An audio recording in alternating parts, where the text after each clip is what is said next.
Yeah. Number 11, item 11, and this is around the annual budget 25-26 timing and program budgets, and I'll invite Scott Manser and Steve Patterson from our finance team to speak to this, please.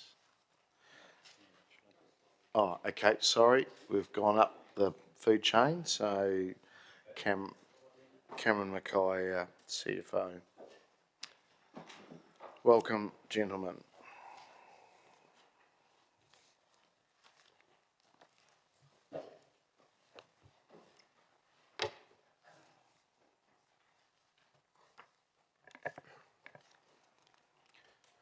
Good afternoon, through Mr. Chair and elected members.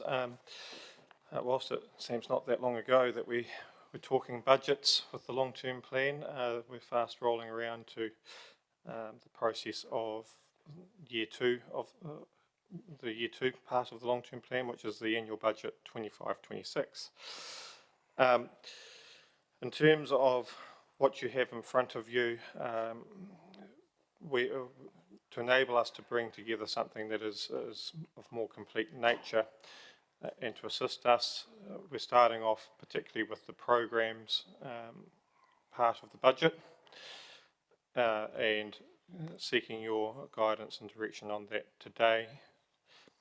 Then we intend to bring back in December the operating budget plus giving you the impact of the decisions that you make today, so you have that fuller picture, and then we come back again early in the new year to basically confirm the draft as a whole and consultation type part of the process. In terms of what you have in front of you today, in terms of the capital and operating programs, they are largely in line with what you had set in the long-term plan. So that's been used as the basis, I guess, for our starting point, and in many cases not a lot has changed at this point. Obviously there are some things that we're dealing with in the broader picture, and you considered some of those in the previous item around transportation, changes in funding, and some extra budget inclusions. So we are also dealing with those as part of this annual budget process. Not to cloud the picture too much, but I guess to help set a bit of the scene around the overall picture. The long-term plan year two had a rates increase of around 8.9%, and so at this point, without yet quite finalising the operating piece, and certainly today's decisions will help us with that, that is largely where we're in line with just at the current point in time. Obviously, you're aware we're dealing amongst this with some of those transportation issues that we talked about. Insurance and utilities continue to be a ongoing problem for us. In particular, gas prices have increased significantly for us, more than inflation is. But on the flip side, you'll be aware that we're in an environment where interest rates are starting to taper downwards, and so that's helping with alleviating some of those pressures. So just to remind you, the focus for today is to really get some direction around any views you might have around the capital and operating programs that you have in the appendices, and we'll use the decisions that you make today to help bring back the broader picture back in December.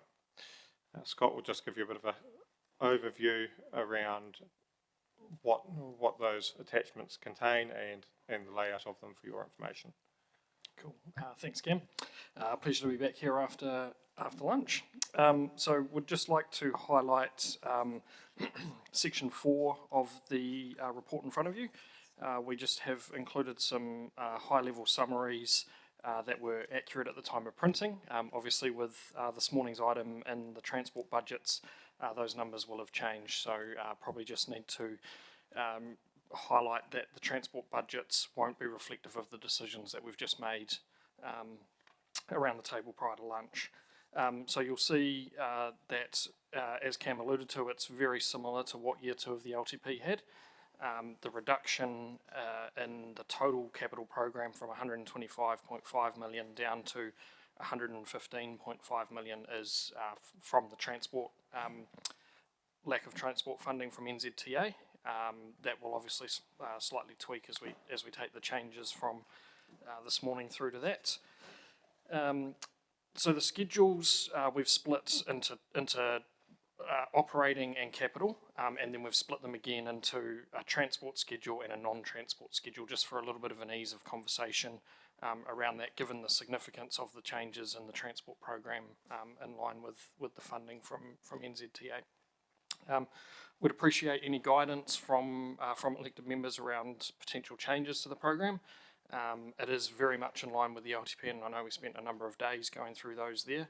I've got several colleagues in the gallery from around the organisation to answer any particular questions around specific programs if there are any. And we have included not only the upcoming financial year but also the 2 following financial years as well, just to give an idea of the capital program over a number of years, particularly where programs have a design cost in 1 year and then quite a large increase in the following year as we start constructing things or doing some additional work in that space. So we've given you a bit of a medium-term view of the capital program, and that's particularly relevant for the renewal programs because it's a 3-year average renewal cost that impacts rates. Apart from that, I'm probably ready to go to questions. Councillor Johnson. Thanks, Mr. Mayor. Thank you. Page 52, programme 2428, citywide street trees, new and replacements. That's halved compared to what it was in the LTP. I appreciate it's come under roading, but it wasn't listed as a separate programme in the roading appendices that we had in the previous item, and there's no comment against it. So can you explain why that's halved? That will be to do with the no NZTA funding. So if we keep the 300 in there, because it's we know it's a priority for council and elected members. I know you hear about street trees fairly regularly from the public. So that was that one there, and I'll just look if Glenn wants to add anything further to that or not.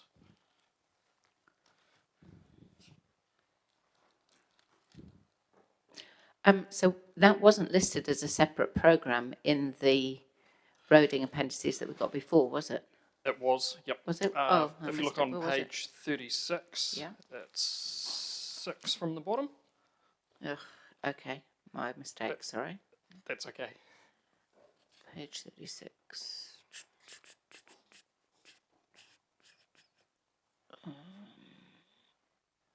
Okay, yeah.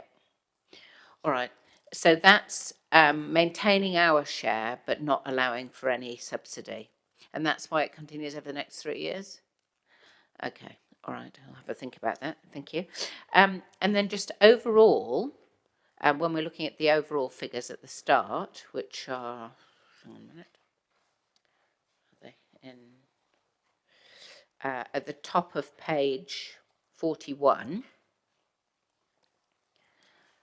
so where you've got LTP and then annual budget, the total capital is reduced from, I'm on page 41, the total capital is reduced from 125 million to 115 million. So what's the, if you were to sort of summarise up, what is that, just the transport? Okay, there's nothing else missing. There's some minor amendments, like timing on the artificial sports field. We've reduced that budget by half to match the timing of planned construction with that job. But the predominant reason and majority of that change is transport. Okay, thank you. Councillors Ballin.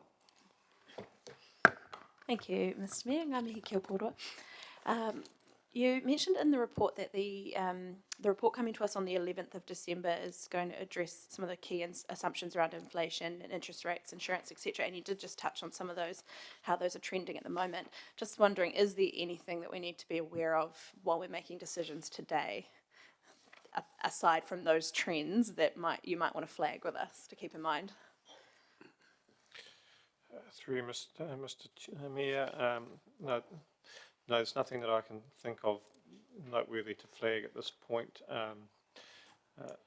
Like any revisit of a budgets, there'll be some things that have altered because of those differing pressures, but at this point we're seeing them being offset at the moment. All right, that's great, thank you. Just quickly on the table at page 41, which is the largest capital items, it does reference that 6.9 million for Te Motua Poutoa. Just confirming that my understanding that wouldn't be spent until and unless co-funding was secured, is that right? Yep, that's correct, and I understand the application is well in progress. Kathy looks like she wants to say something behind you, so I might pass over to Kathy David-Todd.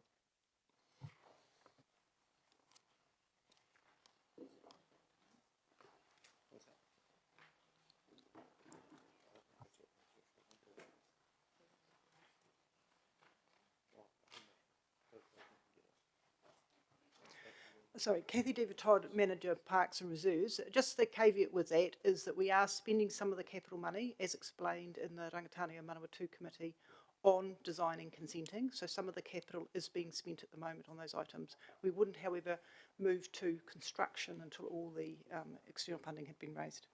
Excellent. Thank you very much. That's really helpful. Just picking up on earlier discussions that we had about emergency reinstatements in that program 2380, and how have we arrived at that 250 base quantum, $250,000 for that activity? How have we got there, and is that realistic? I might pass that one to Glenn O'Connor, our Manager of Transport. Yes, that's about the emergency reinstatements, program 2380, and how have we arrived at the figure of 250,000 with increments each year? Is that a realistic figure? I'm not entirely sure how we arrived at that figure would be the honest answer. Is it realistic? I think the last couple of years have proven no it's not, and we've begun to step it up as we work through the LTP process, in line with this morning's conversations about intensity of rainfall events, intensity of rain. Certainly the transport network as well as the stormwater network sees the impacts of that, and those budgets will be under extreme pressure. Thank you. Do we have any information about how that budget line has tracked over the last 5 or 10 years in terms of overshoot? Certainly the conversations I've had this morning over the last couple of years, I haven't been able to go back any further, but under the last couple of years, I talked this morning about the impacts this year. Last year, I want to say we had Glenburn, some pretty big impacts there, and I understand previous years we've had similar impacts. Whether or not we've always claimed for emergency work seems to be a discussion, a debate going back a number of years. So I'm not sure that those costs were accurately captured under emergency work claims. Thank you. Is that because of interpretation of what constitutes an emergency reinstatement, or is that pretty well understood? Possibly, it may have just been custom and practice. Also, I'm not sure I could comment on the why. Just an observation. Great. Thank you. That is all from me. Thanks, Mr. Mayor. Just following that, my understanding you've got to declare civil defence emergency. Is that right? To get the subsidy? No, you don't. It Okay. needs to be a substantial event that isn't a normal event to get the subsidy. Right. And certainly the rainfall event that we had in August, we believe qualifies. The indications we've got from our local NZTA advisor is yes, it does qualify. Right. Now it's just working through what is business as usual from a normal rain event versus extraordinary amount of rain. Okay, thank you. Councillor Naylor. Thank you, Mr. Mayor. Just firstly, this paper doesn't have the real high-level financials. We were given some information a month or so back on that. Are we still sitting around similar levels to what we were given?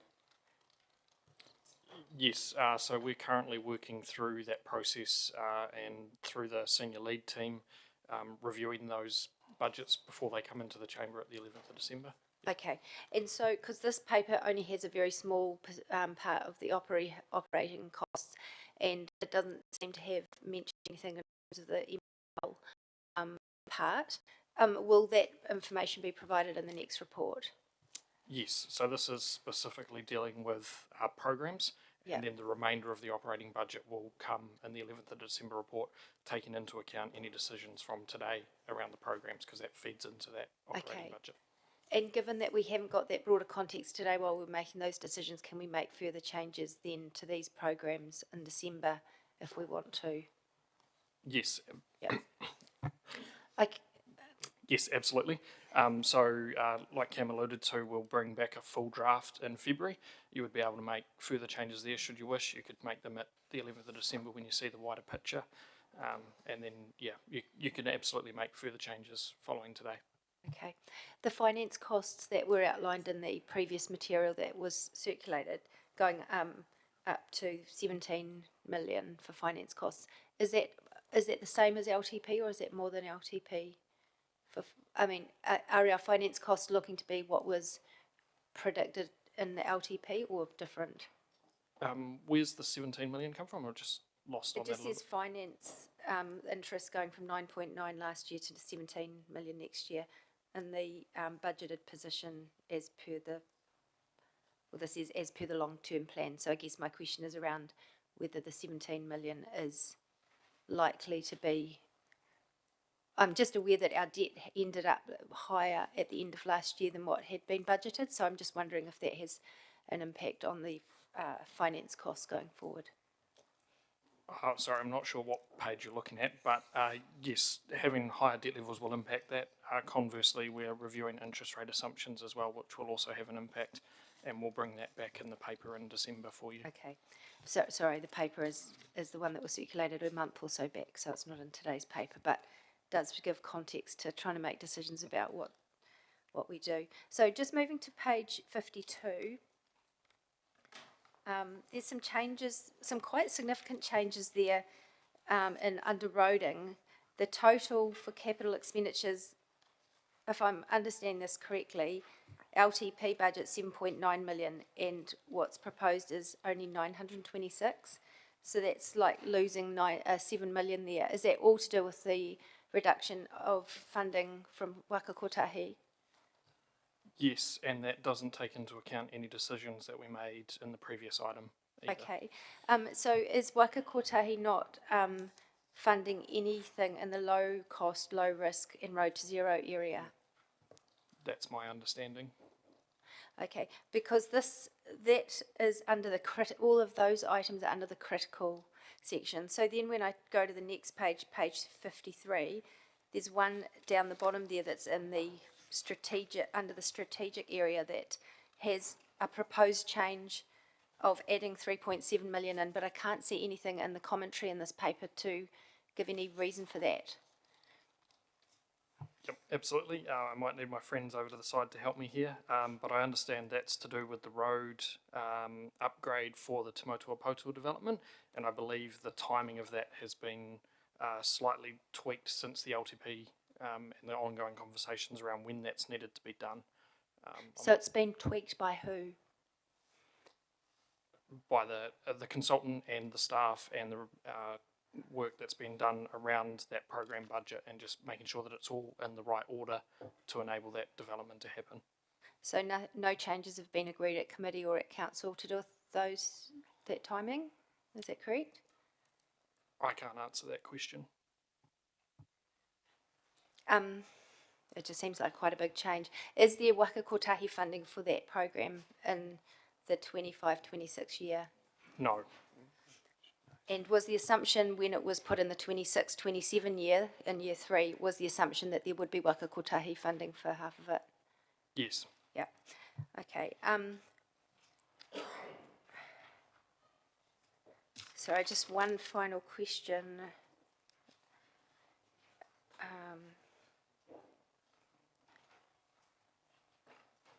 We've got others waiting, Yeah, okay, councillor. I'll come Perhaps back. we Yeah, come I'll back find to it you and come and you back. may remember what your question is. Councillor Barrett. Thank you, Mr. Mayor.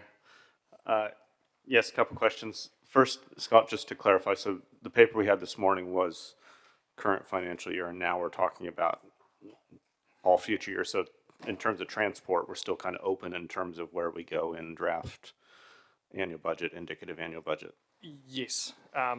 I will probably talk, and maybe if Hannah can just nod yes or no to me, I believe we'd have to have some recommendations in line with ones from the earlier paper to do those same changes.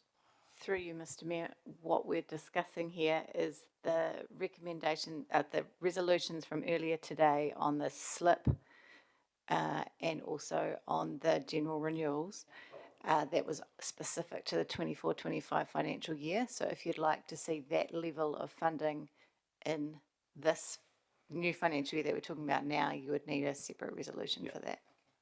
Cool, thanks. There might be a few more things arriving soon. So specific questions then on page 49, program 2476, which is the bus hub detailed business case. If I'm reading that line right around program 2476, it shows that it's zeroed out. Is that because we've been able to pick some of that up in the city center indicative business case or other kind of lines, or is it literally just gone? That was gone from David Murphy. Okay. Read his shake of his head. And without a business case, what are our chances of inbound investment on that? Low. Right, thank you. My next question was around program 2505. I think the shared paths slip prevention thing from this morning, which I think I've just heard. We need to bring that through again if we want to pick that up. So probably the next substantive question would be page 52, program 2390, which is the low cost, low risk program, which we had in at 4 million, and we now see it's at 0. Can you just help us understand the implications of taking a $4 million program to 0 and keeping it at 0 for the next 3 years? I'll pass that over to Glenn. The implication of that reduction will mean that the projects we're looking at doing will be delayed until consideration of the next LTP process. So those minor safety improvements, those minor roading upgrades won't be undertaken in the next 2.5 years. And is most of that driven through officer assessment of what is needed, or is this kind of where we go to and we need to respond to community requests for minor improvements? Certainly from an officer point of view, many of those jobs are needed. It's a reflection of the balance that I talked about maybe in the earlier program where we were trying to achieve any work focusing on the priorities council had identified with the available budget overall, and in short something had to give, and it was the low cost, low risk safety programs. Some of those programs that we had identified, such as raised tables, certainly aren't fundable from NZTA, and we would have to do quite a bit of different design work and work through different issues if we wanted to do a raised table. So that's another reason to consider. All right, thanks. Finally, I think at this stage, just trying to understand around the shared paths item, which originated in Sustainability Committee and which we've dealt with in part this morning, by including 50,000 in the current year.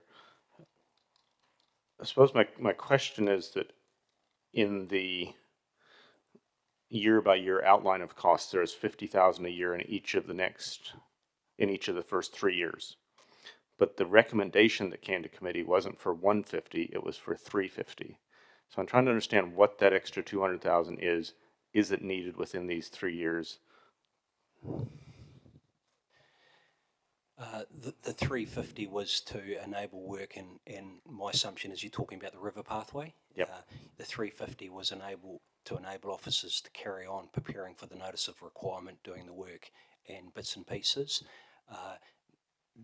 The 50 grand or the 50,000 per year was if we didn't get that. Now that we have the 350, we can do that as part of that work for that specific job. Great. So can I just clarify where that recommendation's at? My understanding is that we have yet to consider that. Great. Okay. Thank you.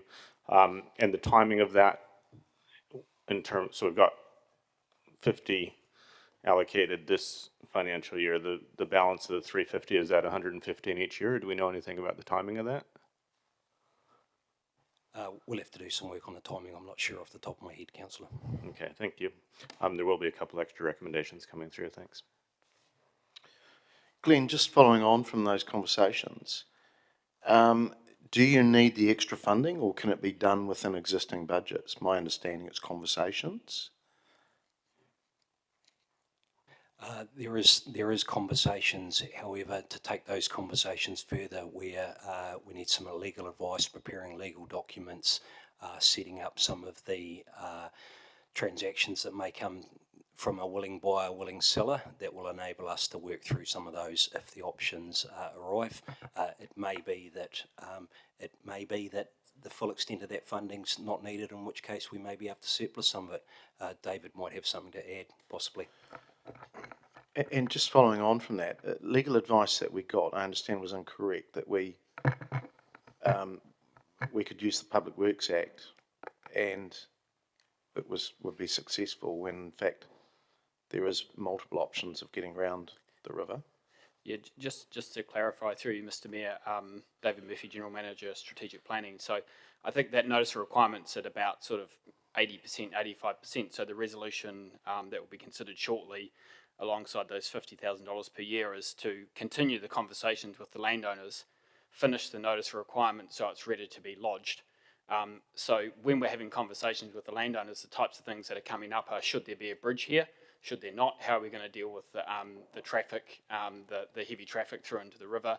All of those things require design, assessment in terms of, okay, could the path go through here? So it's, while there will be conversations with the landowners, those conversations will lead to things that require investigation and redesign to be able to work towards a notice of requirement in year 4. So it's more than conversations with the landowners. It's conversations, designs, assessment, and finishing the notice of requirement. And legally, the notice of requirement is the way to go? Because we got some conflicting advice a few years ago. Yes, certainly. That's the advice, is to proceed with the notice of requirement in advance of any Public Works Act process. Ultimately, if those conversations go well, then the notice of requirement will be smoother, because we would the intention with this continuing the notice of requirement of the conversations over the next 2.5 years is to try and get to the point where we have general agreement when the notice of requirement is lodged, as opposed to lodging it with opposition. Okay, thank you. That's helpful. Councillor Naylor. Thank you. Just 2 further questions. One relates to the roading programs in attachment 3, and specifically the critical ones and the strategic ones. In looking at this, we've got $8.7 million worth of critical ones, strategic ones, but we've only got 926,000 allocated to the critical ones, which doesn't make a lot of logical sense to me. If we were to transfer, say, 3.7 million across from one of the strategic programs, where would they most be needed in what's been identified as critical programs? I think I'll start with that, and I think I'll look to Glenn to answer the second part of that question. The first part is that the proposed programs sitting in front of you are based on the direction that we received from the previous council meeting around which programs to prioritise as part of the transport budget work that was discussed in the previous paper. As for where that money would be best to allocate, I will definitely leave that one. Except for Cliff Road, which hasn't had any direction from council or committee as far as I'm aware. That seems to be an officer change, That's my understanding as well. that it's an officer change. Yes. And if it's an officer change and there's no commentary in the paper, is someone able to give an explanation as to why that's been altered from our LTP budgets? Particularly given it's strategic and we're losing all the money in the critical areas. Certainly I could talk to the transport part of that project, and I'll defer to my colleague on the rest of that project. For the year that we're in, I want to say from memory we had 500,000 allocated in the budget. After reviewing the design timing and cost, we've reduced that to 350,000 in the transport, and that's for the Cliff Road. And we believe that's an accurate reflection of the design work we need to do this year, something in that order. So that's Sorry, I'm talking about the proposed budget for 25-26, which has got in our papers on page 53 a 3.723 budget. Certainly, Kathy Deaver-Todd, Manager Parks and Reserves, I'll speak to that. Councillors, at the Rangatania Manawatu Committee meeting, the committee members received the minutes from the project steering group, and in those minutes talked about the fact that on an accelerated construction timeline, council would need to bring forward the timing of construction works on Cliff Road from 2026-27 to 2025-26. And it was noted there was an opportunity to make decisions regarding that at the 6th of November council meeting, which is why this has come forward in this attachment to this meeting at this time. So based on construction, all external funding being raised and construction being able to commence in December 25 on Te Motuapotua, the Cliff Road job would have to continue at the same time and in line with that program. That's the only, what we're proposing here is to bring it forward 1 year, no change in the amount. So who's given direction for an accelerated timeline? Has that come from elected members or is that an officer direction? The accelerated timeline, this is still the same timeline in terms of Te Motuapotua that we had in the LTP, which was to start construction next year. When we talk about an accelerated time frame, we're talking about if we've raised the money within the year, that would be when we'd be starting December next year. If we haven't raised it, then what we, in effect, a delayed timeline would be a year later. So that's where I'm a little bit confused because we haven't raised the money yet. We seem to be accelerating the timeline to be doing things earlier, and so that's where I'm a bit lost as to the rationale for that. We have a funding profile in place, including looking at regional funding. Our opportunity to apply for that, there will be an expectation from the government, in particular from that fund, that if we received that funding, that it would be spent. And so based on that, and that assumption that we do get some of that regional funding, and that was the direction of council to focus on Te Motuapotua, to apply to that fund, then we would need to match that with funding within our annual budget in order to move forward with that project. That's what we're doing here. Okay, thank you. I'll just move on to my final question, which is related also to a similar project. It's on page 67. There's another 2 budgets that are proposed to change, which I don't think have come through any committee or council either, and those are at the bottom of page 67, and it's the Te Motuapotua design and consenting, and that's proposed to increase from 532 to 1.2 million, and then there's a corresponding reduction in the actual capital spend of that program or the implementation a couple of lines above that. And just my question is, in terms of the direction that council gave to not press go on projects until external funding is obtained, how is that consistent with these changes that have been proposed to an increase in the designing and consenting and a bringing forward of an unfunded roading project? Well, it's no longer funded through Waka Kotahi, so it's a 3.7. I'm just trying to understand the rationale of that, given that direction from council to not press go on projects until external funding is raised. I'll speak to that, but not to the wider council direction in terms of when we press go on funding. But councillors, deliberately in the LTP, we separated out design and consenting for this project from construction so that councillors would be able to clearly see the money that is spent on those two components. The money that we are putting in for the draft budget reflects the work that we'll be undertaking to be shovel ready. And that is quite separate from construction. Now, the movement between the two budgets purely reflects the fact that we have more accuracy than we did at the LTP time of where those costs actually lay. We had more of the design and the construction than we should have had, but the overall budget between the two programs has not changed, just the timing and the split between those two programs. Okay. And is someone else able to answer the question in relation to council's direction of not pressing go on projects till external funding is obtained? Yeah, through the chair. This particular project was that construction of the facility not to begin until funding was secured. That will be the case. There is a project steering group that is running this particular project at the moment. Chaired by the Mayor, I believe. That'll come, decisions around that particular project will come back through the Chamber for decisions about timing and when things would potentially occur, if things need to be brought forward.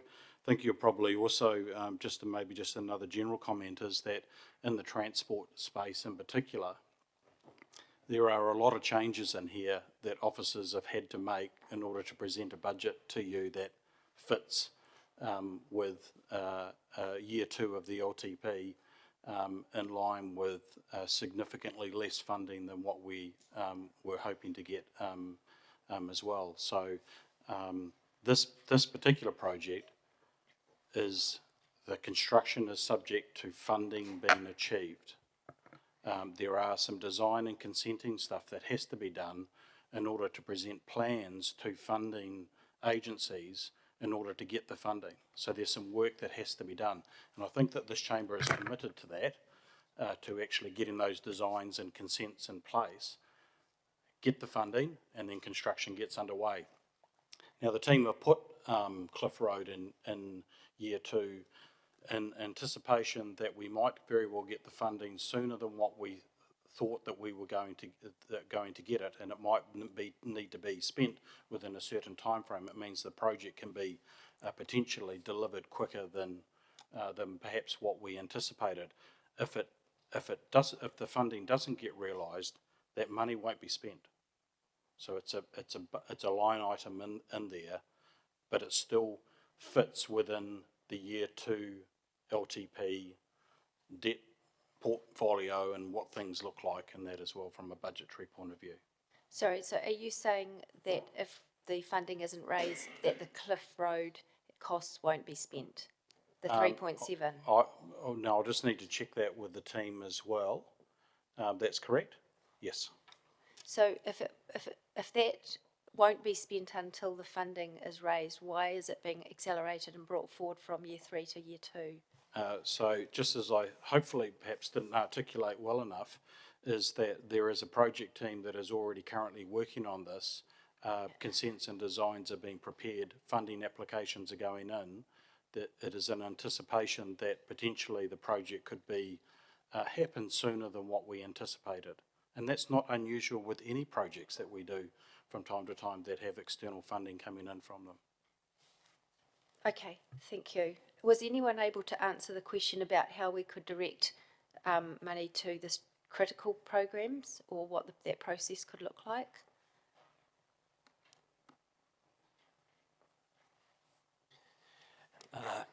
Thank you, Councillor. With respect to transport, we took a fairly clear steer from councillors on the 2nd of October meeting, what the priorities were. We've directed money to those priorities, and that was the basis of that prioritisation. Okay, thank you. Councillor Johnson. Thanks, Mr. Mayor. So just for clarity on the roading again, the directions that we gave in the October meeting, they've not only been included for this financial year, but they've also been included for the future financial years. Is that correct? That is correct. The general intent of them has been. Some of the finer detail will need to be worked through as we work through the design and costing processes. Okay. So just for an example, I see that the money that we put into footpaths has been continued through. Yes. Yeah. So those decisions don't need to be redebated for this. But the decisions that we made earlier today about the additional priorities that we wanted to put in, they've only been accounted for the current financial year. So they all need to be repeated again if we want them in for next year's budget and the years after that. Is that correct? That's correct, if that's what the council are after. Okay. Well, it's certainly what I'm after, so I'll give it a try. Thank you.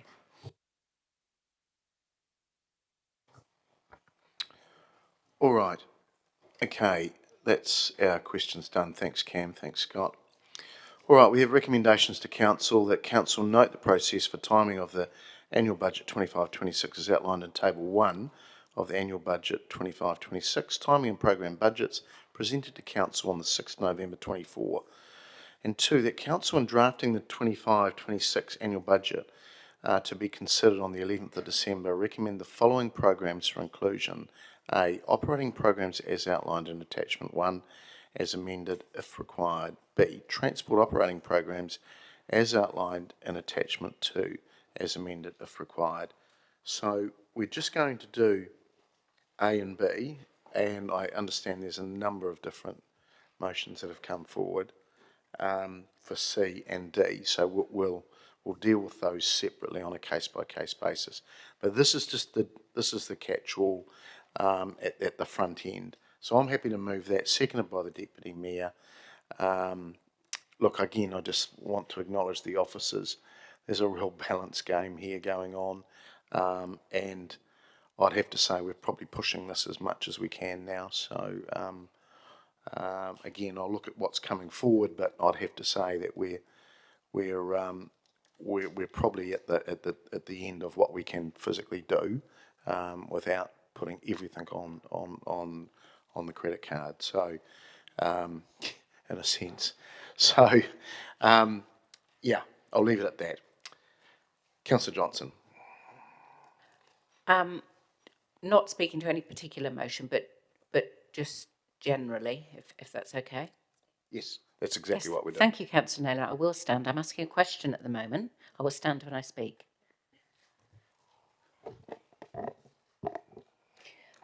Just in terms of the general, I guess, budget decisions, at this stage, I think it's sensible to go with what we've got in front of us without too much amending. But I recognise that the changes in the transport programmes have complicated things, and it wasn't until the answer to my question about 5 minutes ago that I understood that we were going to need to repeat some of those motions that we made this morning. So I just think, as a general kind of comment, that if something is important to do this year in roading, it's going to be important to do next year and the year after. And officers recognise that by including the priorities that we set in October in the budgets already for us. But what they haven't had the opportunity to do is to put in the decisions that we made this morning. So I do hope that people will keep an open mind and not just decide that they're not going to agree to any of it, because the arguments that we put forward this morning around funding those programmes, those arguments remain exactly the same for next year and the year after.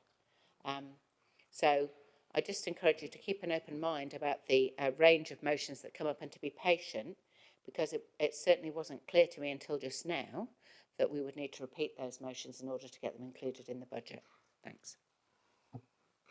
Councillor Barrett. Thanks, Mr. Mayor.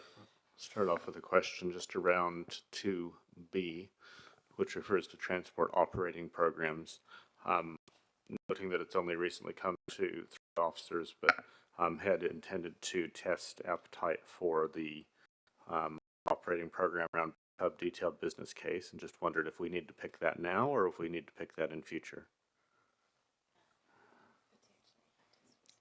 My advice I got was we do it later.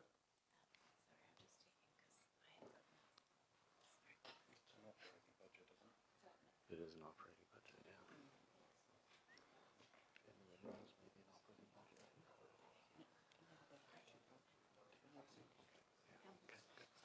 Yeah, okay. Yeah, yeah, yeah. Yes, I've moved it.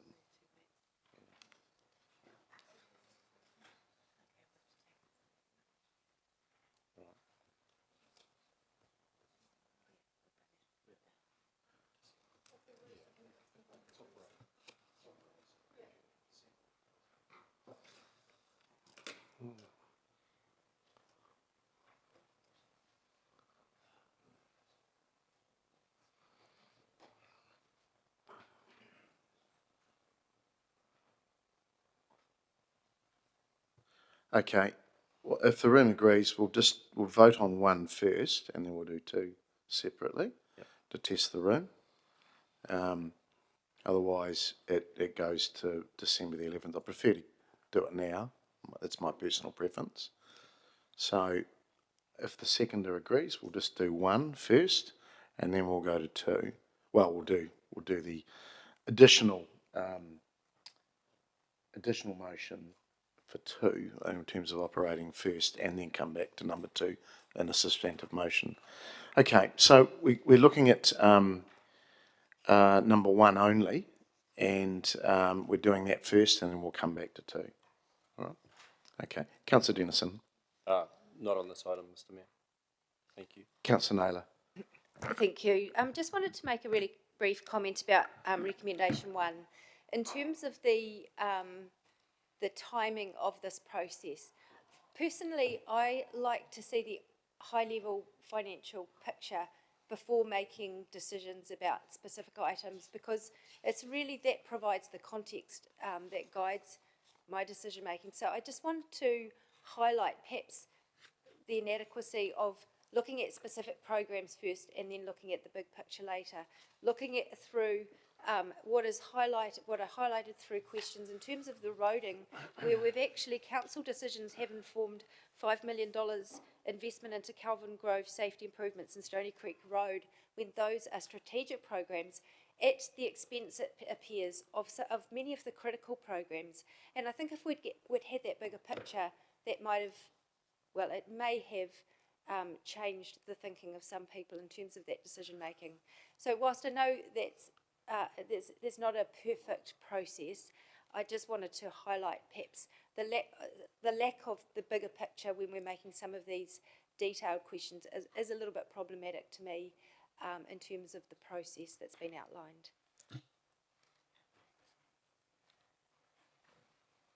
Councillor Barrett. Thanks. Just perhaps a little bit of counterpoint to that. I do feel for the officers. They're in trouble if they do, and it sounds like they're in trouble if they don't. Because last year, let's remember December. Let's just reflect on December and what that was like. We gave some feedback around process. We gave some feedback around timing. I'm actually incredibly appreciative. Officers have moved with some alacrity here, and we not only have fixing the transport stuff on the fly. We've got annual budget 26, 27, and 28, and it is barely the 1st of November. So I think this is actually a much stronger position, much stronger process to be in, and I'm disappointed to hear officers being criticized for, in effect, responding to what feedback was given. So I'm very pleased that we're in this position. We get to have a go in November. We get to reflect. We get to have another conversation in December. It's pretty well set, and then we go to community and hear from community. So I think we're in a really good process space, and I just push back on what's just been said from Councillor Naylor. Thank you. All right, councillors, we'll vote just on number one, please.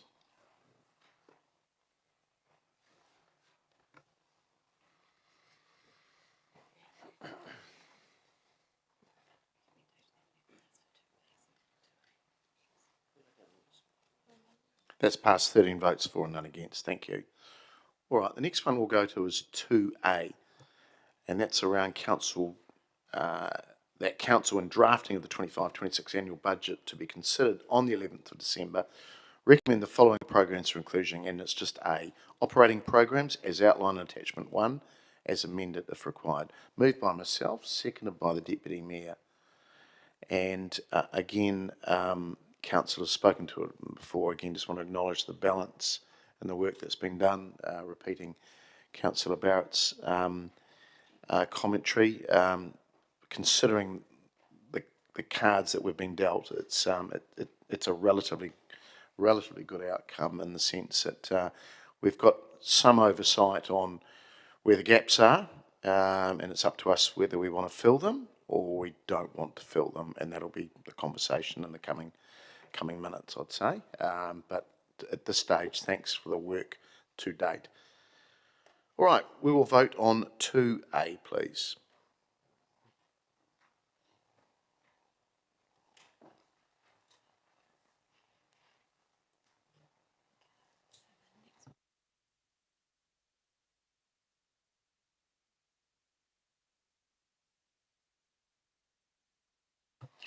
Okay, that has passed 13 votes for and none against. Thank you.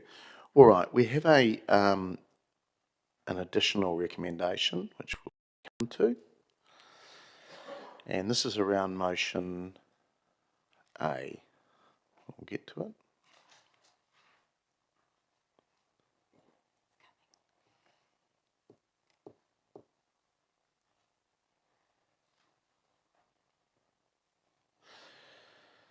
Okay, this is around reinstating program 2476 Bus Hub detailed business case, 230,000 in draft annual budget 26 and 235,000 in indicative annual budget 27. Moved by Councillor Barrett, seconded by Councillor Johnson, attachment 2. Councillor Barrett. Thank you, Mr. Mayor, and thank you, colleagues, for some patience as things are really only becoming apparent in the midst of the meeting around what some of the implications are, and we had a very clear answer here that zero meant zero around this detailed business case, and that there would be no progress if we didn't consider a response. For me, this whole conversation is about where we go to the community and where that consultative process starts, and improvements to the city centre bus hub have been in the mix and in consultation for a number of years now, and so to see it drop totally off the radar, I think is the wrong place to start that conversation with the community. We may well hear from the community if they want to see it deferred, and I'm open to that, but at this point I think we need to continue to signal an active interest there. My principal reasoning for that is that I want to ensure that as a city we remain investment ready, and if we don't have business cases actually up and ready for investment, when the winds of change blow, we then miss the opportunity to actually draw down that investment. In this case, it would be millions of dollars missed if we don't actually have that. So I'd much prefer that we keep our business case work going so that we're investment ready, and would ask for your support, particularly around this and delivering an improved bus hub in the city centre. Those of you that use the bus hub know that it's not a particularly user-friendly environment. So I'd ask for your support on this to consult with the community. Thank you. Councillors, look, appreciate Councillor Barrett and Councillor Johnson's efforts to get this up and running, but I have to agree, I don't think it's dropped off totally. It's just, it won't be happening now. It's a big pill to swallow for ratepayers of 0.5% to have it sitting in the drawer ready and waiting when the winds of change come, and I'm sure there will be something like that happen. But we could pick it up pretty quickly there and then when it does come. Remembering we'll be up to 9% in rates, and this is rate funded. And is this absolutely necessary here and now? I'd just question that. If we're in a different position, I might be supportive of this. So at this case, at this stage, I won't be supporting of it just because there does need to be a line in the sand somewhere. I may be slightly different on some of the other ones coming forward, but this is not absolutely needed right 100% now. We don't have any matched funding for it, and I mean, where does it all stop? So I won't be supporting it. Councillor Harper. Look, I think you've just taken the words out of my mouth. I was going to say exactly the same. We definitely need a hub, but at the end of the day, this is a necessity for us, and I can't see us putting rates up on something. And we actually went out and consulted on it. It wasn't a thing that the community wanted. So I think right at the moment, so the business case can be put on hold and we can pick it up later. So I won't be supporting it. Thank you. Councillor Johnson. Yeah, the problem with not doing this is that we'd then be waiting 3 years for the next NZTA round and hoping that we got co-funding for a business case in that 3 years. So then that's another 3 years gone by. And so we wouldn't be looking at potentially getting co-funding for this for another 6 years. So we just have to be clear that if we don't fund this in this 3-year NZTA funding round, it won't be happening for 6 years. So we've had this project on the books, I think, ever since I came onto council. It's, you know, the current bus hub is not really fit for purpose, certainly not from a passenger perspective. And in terms of the development that's happening next door, I would have thought that, you know, this would be more of a priority for people. If we want regeneration of the old High Flyers site, then, you know, the bus hub is going to need to be addressed. And I think putting it on the down low for 6 years is too long. So I do think this needs to be in. And it's a little bit like the arguments that we used for the business case for the ring road. If we don't develop the business case, we're not ready to attract investment. And it shows that we're committed to the project ourselves. Otherwise, if we're not agreeing to this, then are we really committed to doing anything about Bus Hub? That's the question. So, hope you'll support it. Thank you. Councillor Naylor. Thank you. Just want to agree with what the Mayor has already said about this. I don't think this is absolutely necessary right now. And just want to push back on the suggestion that it will be 6 years. You know, we do an annual budget every year. It doesn't have partnership funding now. It won't have partnership funding next year or the following year. But does that mean to say that it can't be considered during next year or the following year's annual budget? So I don't think it's important enough to increase the rates for next year. So I won't be supporting this. Councillor Arnott. Thank you, Mr. Mayor. I won't support this either. I don't think it's necessary right now. One thing I do have a lot of is retailers telling me buses should be in the centre car park with all the other buses. So hopefully one day that will be a reality. Thank you. Councillor Zabellin. Thank you, Mr. Mayor. This has been an interesting one to watch this journey go from being a $27 million budgeted project to a $12 million budgeted project plus business cases to a nothing. I do really think that it's, if we have to let projects languish, then trying to keep it alive long enough that we have something that we can be shovel ready when the investment situation changes is a wise move. Generally, specifically, we know that this particular bus hub is not weatherproof.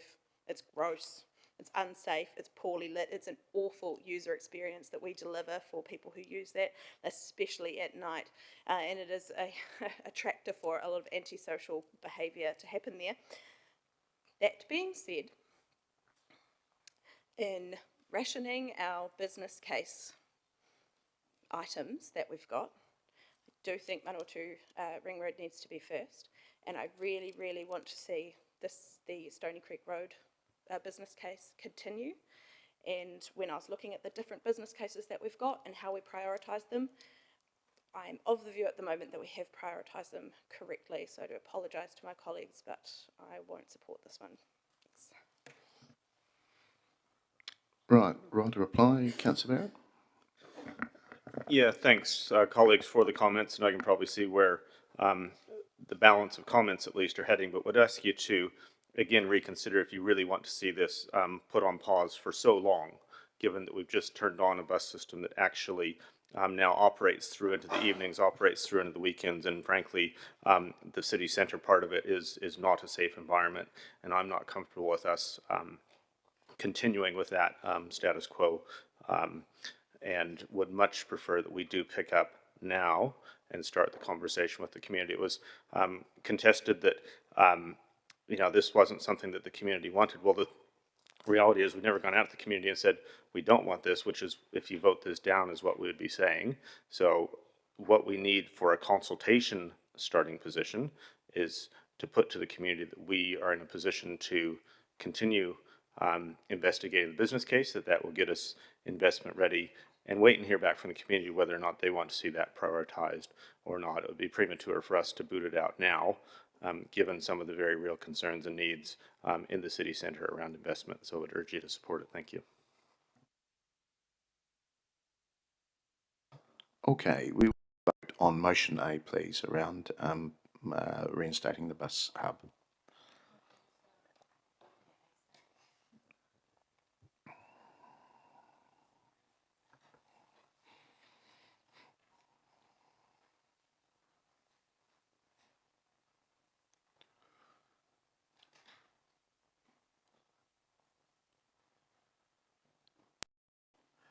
That has failed, 6 votes for and 8 against.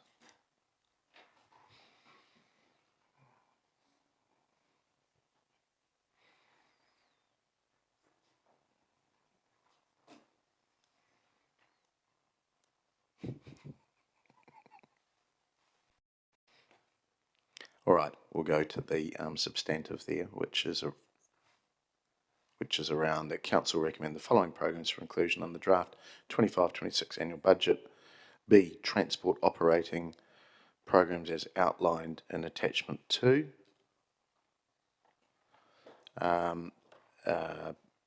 Moved by myself, seconded by the Deputy Mayor. All right, I'm not going to speak to that, but we'll vote on that, please, the substantive.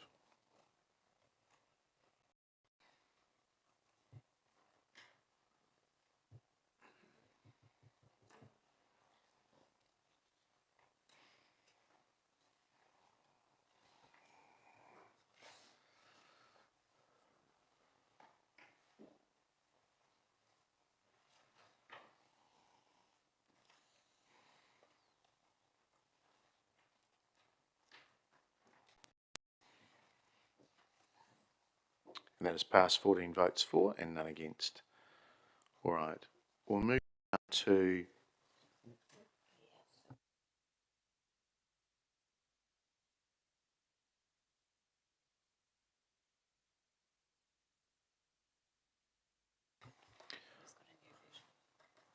okay, so we're now going to C, which is around transport capital programs as outlined in attachment 3 and or as amended. And we have another motion from Councillor Barrett, and this is motion AA, and this is around providing budget of 150,000 in draft annual budget 26 and 150,000 indicative annual budget 27 for the shared pathway planning and preparation for notice of requirement, from Councillor Barrett, seconded by Councillor Johnson. Over to you, Councillor Barrett. Thank you, Mr. Mayor, colleagues. So this picks up from the conversation that started in the Sustainability Committee around where we want to go with our strategic project for Shared Path Riverside from City out to Ashurst, and the information that came through in the report and the information that just came through in response to questions here was that to progress this so that we'd be in a position to file a notice of requirement in year 4, to continue the engagement with landowners, to be able to respond constructively and proactively. We do need some budget available in the next 2 financial years. This is on the much less painful sort of budget. It's capital, not operating, and it just allows officers to keep working on delivering a strategic project that's been on our books for a number of years and which the community has an incredibly high appetite for and expectation around. It would deliver significant recreational and economic benefits for the community. So I'm keen to see that we do keep enough resource there that the pace of engagement and planning can continue. We can respond to opportunities proactively when we want to make those responses, and that we're in a position to continue with the notice of requirement option as landowners become more engaged in that. Thank you. Could I just ask a couple of questions of officers first? The councillor suggested that this was debt funded. Is that correct, or is this operational? In year 2 and year 3?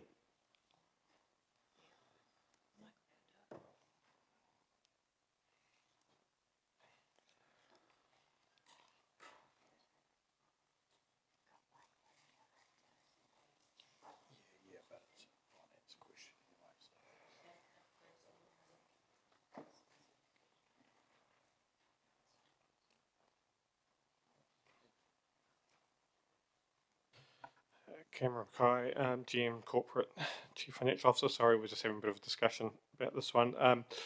Because the work for this particular budget request leads to the acquisition of assets, then we can treat it as a capital cost, and so therefore it can be debt funded. Okay, all right. And is 150, I mean, because there's been a few figures just thrown around, it was 50 and now it's 150. Is this an appropriate number?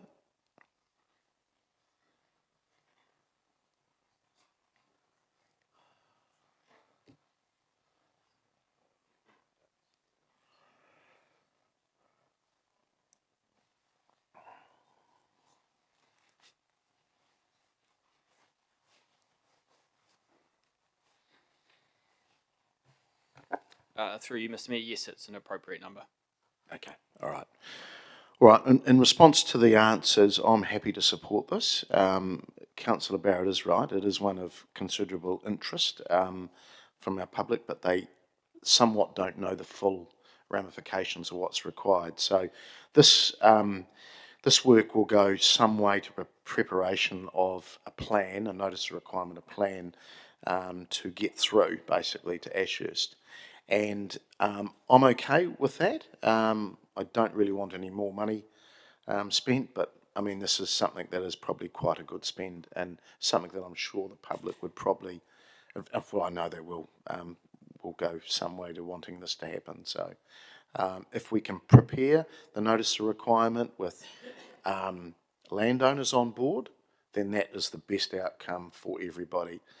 I don't want to go down the Public Works Act because, one, I don't think we'll win that, and it'll be very, very, very costly for our city.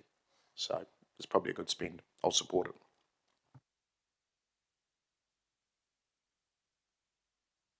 Do you want to write a reply? Okay. We will vote. Thank you.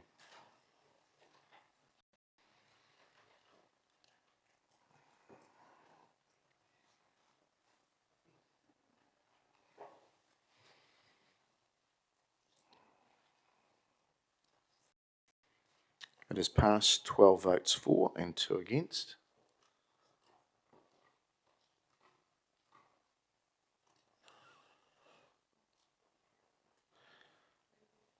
Okay, we'll move through to the substantive. Okay, sorry, we've got 5 more. One moment, caller, there are more calls. Okay, we're into B now, and this is attachment 3, page 52. Prior to... Okay, all right, okay, sorry. Motion B, that program number 2380, Citywide Transport Emergency Reinstatements, be increased to 500,000 in financial year 25-26, attachment 3. Moved by Councillor Zabellan and seconded by Councillor Barrett. Councillor Zabellan. Thank you, Mr. Mayor. This, I wanted to explore this a bit in question today, and I decided to keep it in here and to test it as a result of the answers that we got. I am concerned that our budgeting here is not realistic of what the actual cost to council is likely to be, while noting that it is an inexact science and it's impossible to tell from year to year what with any certainty what severe weather events might come our way, but overshooting this budget does appear to be common and to happen on a regular basis. Even just in the first year of this term, we had Glenburn, Greens Road, Kohutarawa Road, and then this latest round, both sets of work well over $1 million, and our budget has been $250,000. It just appears to me to be pretty woefully inadequate. Because these kinds of repairs are very expensive, but they are necessary, as the officer pointed out, to prevent further damage to the roading network. The officers have proposed increasing this budget from 255k to 300, and I'm proposing that we boost it actually to 500. I don't think that's likely to actually be enough to fully cover any of the damage that we might have to address in the next financial year, but I do believe that it would reduce the amount that we would need to, that the officers might need to come to us and seek extra funding to address a shortfall because an emergency has occurred. This 500k is more in line with the increases that the officers have proposed for the later years, 26, 27 and 27, 28, which are 413k and 532 respectively. So they are getting up to that level in the next couple of years. So I'm just proposing to test what it looks like if instead of boosting to 300, we boost to 500 in anticipation of more rain and more expensive repairs. So welcome your comments. Thank you. Can I just ask officers, you probably know where this is going, is this debt funded or is this rate funded? Just one moment. This is in the capital new space, I believe, and so that would be debt funded. Okay, thank you. Councillor Naylor. Thank you. I'm a little bit in a quandary on this because in terms of, which might have been clear from my questions, I am quite concerned that the roading budgets that are under the critical section have been reduced from 7.9 million to 926,000, which is a huge decrease. I recognise that part of the reason for that is the previous decisions to prioritise Calvin Grove safety improvements and Stony Creek Road, and there's also a 3.7 Cliff Road one added into there that are all in the strategic or optional category. So whilst we've got 8.7 million in the strategic or optional area in roading, we've only got 926,000, which just seems incredibly inadequate for areas that have been categorised as critical. So my view would have been to transfer some of that what is funded across in Cliff Road to these programs, but that is a recommendation that's not to be discussed till following this one. So it's around. So if I was clear that we could offset it through a reduction in another area, I'd be absolutely supportive of this. However, in saying that, I can't support it at this stage without offsetting it. So whilst I might support it in the future, I won't be supporting it right now. Before I come back to you, Councillor, for right of reply, look, I will support it. Those that have been around the table a bit longer will remember many occasions where roading officers or transport officers have come to us with, we need money for a slip at Summerhill, we need money for a slip at Kutai Valley Road, we need money for a slip at XYZ Road. I mean, it does happen. It's interesting that we can apply for the emergency fund, and I actually haven't heard that from officers before, which is, and I do know our colleagues around us apply to those funds almost all the time. So it would be interesting to know whether we'd be eligible for some of that as being a city.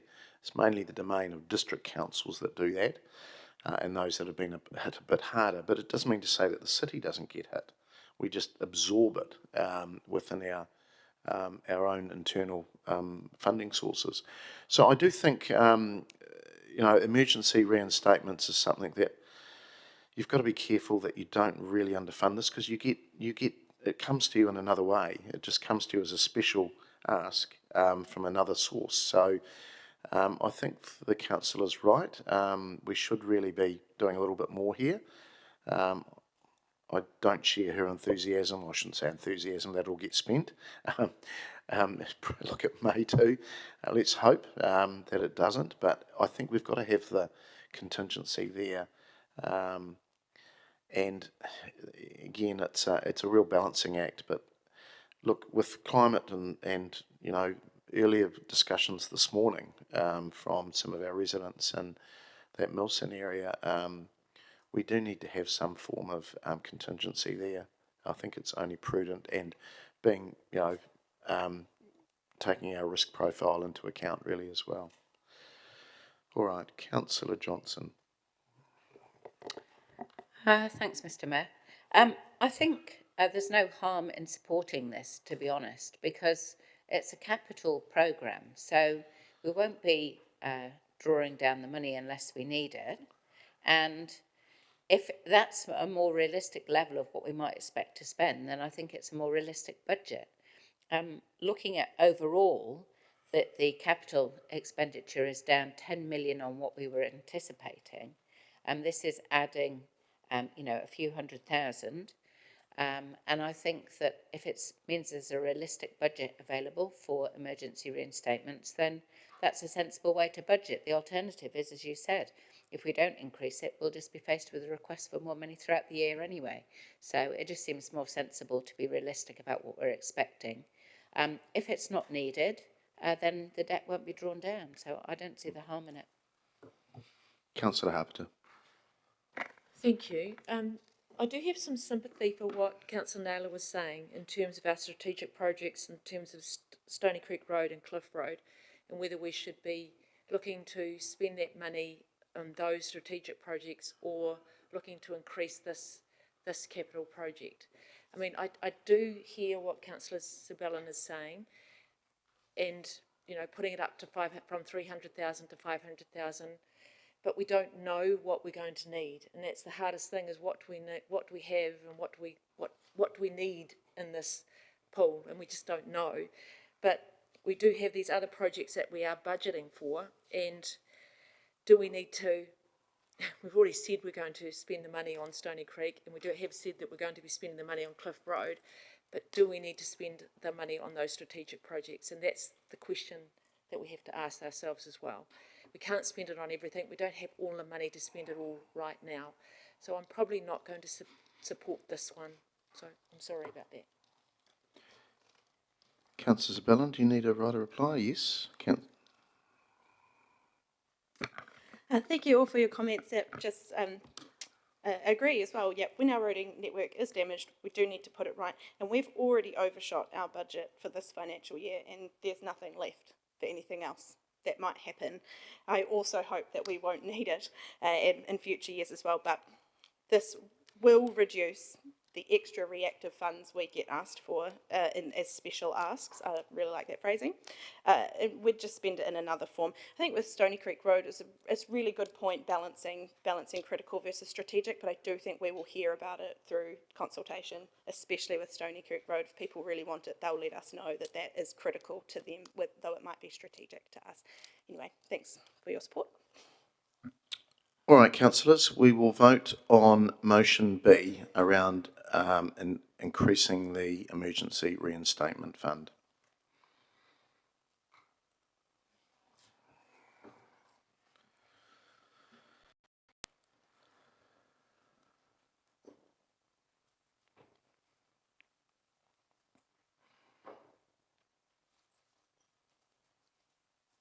And 8 votes for, 6 against.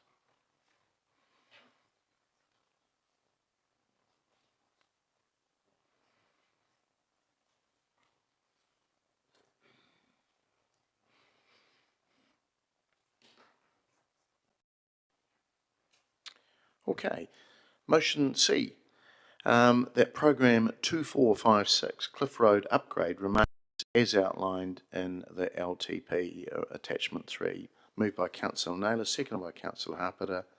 Councillor Naylor. Thank you. Colleagues, this is outlined on page 53 of our agenda, and as was teased out in questions, this was a year 3 program, which officers have recommended to bring to year 2. Now, I do want to highlight some concerns I have around gaps in communication and information coming to elected members in regards to this. There's a steering group that's been set up that reports to the Rangatane or Manawatu committee.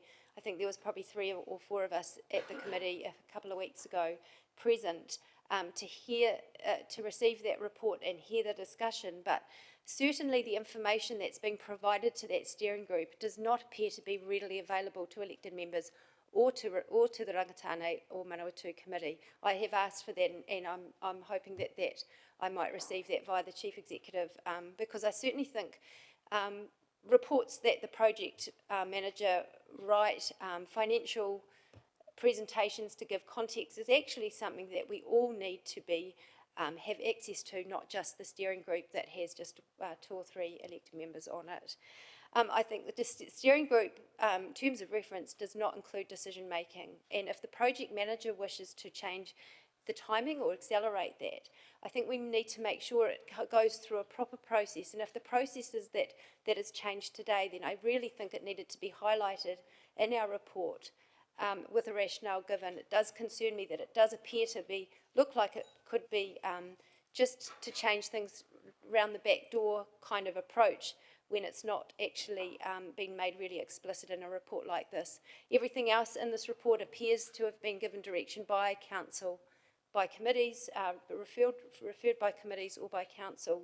Yet this change of timing, it concerns me for a couple of reasons, and I have already outlined one of those, being that we appear that the critical roading programs are suffering for the amount that we're spending in the strategic or optional area. We've got 8.7 million in the optional or critical area, and not very much at all in the critical area of roading. And I think that just, to me, seems very imbalanced. The Mayor said to another item shortly, not so long ago, is this absolutely necessary here and now? I don't think so. So I think we should stick by the timing that was approved in the long-term plan for this. I also don't feel entirely comfortable with it being brought forward in light of the principle that was agreed by council that we should raise the external funding first. And that principle, I thought, should apply to all, to the majority of the spend when we're increasing the design costs, and we're including something like this, which is 3.7 million. That does concern me. I think we need to make sure that we get the external funding before we build a road. Otherwise, we could have a road to nowhere. So for that reason, I think we do just need to reinstate the LTP decisions in terms of the timing of that being in year 3. Councillor Dennison. Thank you, Mr. Mayor. I'm going to vote against the recommendation to leave it where it sat, because this did go through the project steering committee and was unanimously supported as far as keeping the project in the earlier years. It's highlighted in the report that only went to the Rangatane committee just last week, so it still takes its time to get through, that there's some additional costs that will be loaded if we take an extra year to achieve that project. It wasn't a project director's decision, it was a recommendation, fully supported, and I think strongly supported at Rangatane. I can't remember the vote. This is a little bit around the process. We highlighted it's actually a better process this year than what we did last year. Councillor Barrett made that point earlier on this afternoon around not loading it to the last week of December. In fact, this is probably the earliest we've ever reviewed programs, so it's fair that not all the information is here and coming through the proper channels through council to ratify those decisions in those minutes. But nevertheless, I think this has been proven to be a strategic project. It is unfortunate that Waka Kotahi pulled the funding through NZTA to that 22% level, and that we're loaded here with these projects. I think this is important. I think the city does want it. It's critical to the success of the fundraising that's needed for the marae and the urban cultural centre up on top of Motua Potua. So I'm going to oppose this here. If there is any other tweaks, I think this is critical to an earlier timeline, but I'm not promoting it. But if I was to weigh up those other roading programs, again, you'll say, oh, those 5 dips have always been deferred year after year. But actually, that's not one we've started and could wait another year if we were finding another 3 million in next year's budget. Not this project for roading. Thank you, Chair. Councillor Johnson. Yes, I'm not going to support this for a couple of reasons. The first one is that officers told us quite clearly that no money would be spent on it in terms of the building until the external funding had been secured. So there's no way you can describe it as a road to nowhere because it won't be being built until the external funding is secured. So I feel that that might have been a slightly misleading comment. Secondly, when you look at the capital spend for the 25-26 year, it's 115 million. The capital spend for the 26-27 year is 134 million.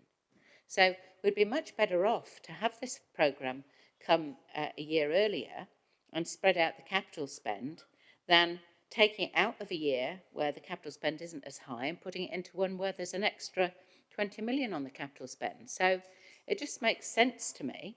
And then the final thing that I think is sensible is that if you're applying for external funding, but there's a short time window in which to spend that funding, then you need to have got everything lined up to make sure you can spend the money that you've got coming in. And having the road, which is the access way to any building that might happen at Te Motua Potua, having the road in this year's budget means that if the external funding did come in sooner than expected, the budget will be there to proceed. So it just seems like common sense to me that we would leave this in.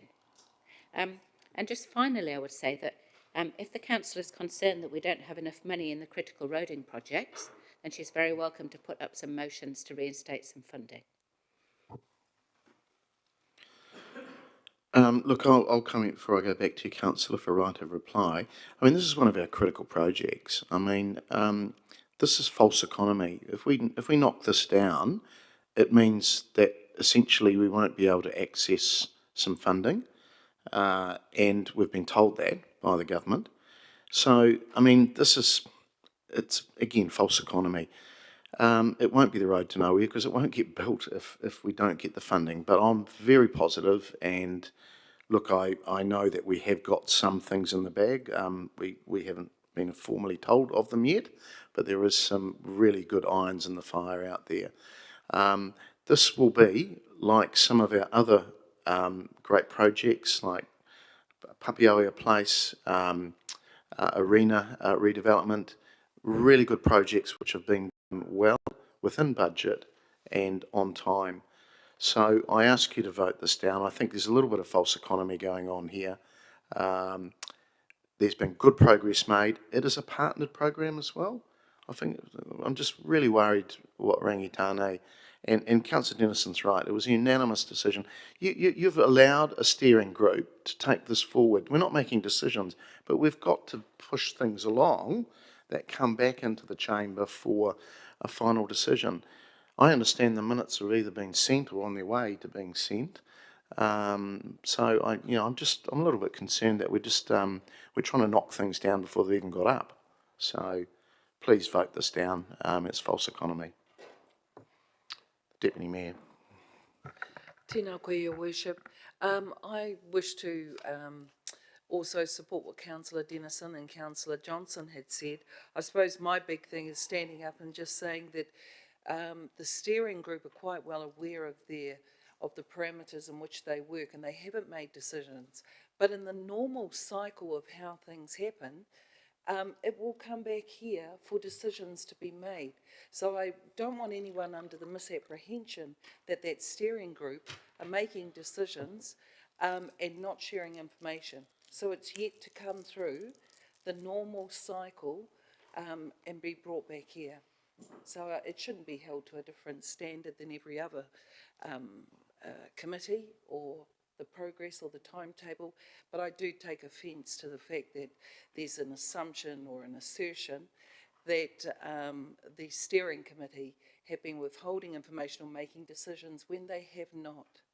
So, tēnā koutou. Thank you, Mr. Chair.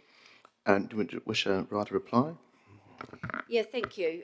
Just would be good to clarify a few things. Certainly, I wasn't suggesting that the steering group were the ones that were withholding information. It was the officer that suggested that the information that went to the steering group perhaps couldn't be shared with elected members or with the committee, but I understand the Chief Executive will follow up on that and I'm hopeful that that can be shared. It's some good points raised, particularly highlighting Councillor Johnson and someone else highlighted that it won't be built till the funding is raised, and that was confirmed by the Chief Executive. So that is reassuring. My concern around that when we set KPIs for delivering the capital program is to make sure that that is the case. Really, in terms of the standard, that should be the same for all committees. Other committee recommendations did come here today, and we specifically confirmed them before we went to those items, except for the Te Mautoa Poutoa ones. We didn't confirm anything that was agreed at the committee. And in terms of the unanimous decision at committee, it was just to receive a report, but there was certainly information lacking in terms of the thoroughness of that information. So those are just concerns I thought was relevant to highlight, particularly as the decision still does need to be sit at this table. I'm hearing that the comments perhaps aren't to support this at this time, but I did want to highlight it, given it hadn't been highlighted in the report. It does not sit well with me to add this in where there are some others critical programs that have missed out. In terms of the comments around the capital expenditure, the overall capital expenditure being down on what we were anticipating, I think we could be misled by looking at that, because that is only due to a reduction in funding from Waka Kotahi. So the debt funding that we need to do to deliver that reduced program is still the same, 64.6 million. It was outlined in our LTP to do this, and today we're adding more in, and I think we just need to be really mindful when we add things in that it's not just the overall capital program, but it's about how much debt funding is needed, and that's the burden to our ratepayers that we need to be considering, not just the overall funding. So I'll leave it there. Thank you, Councillor. We will vote.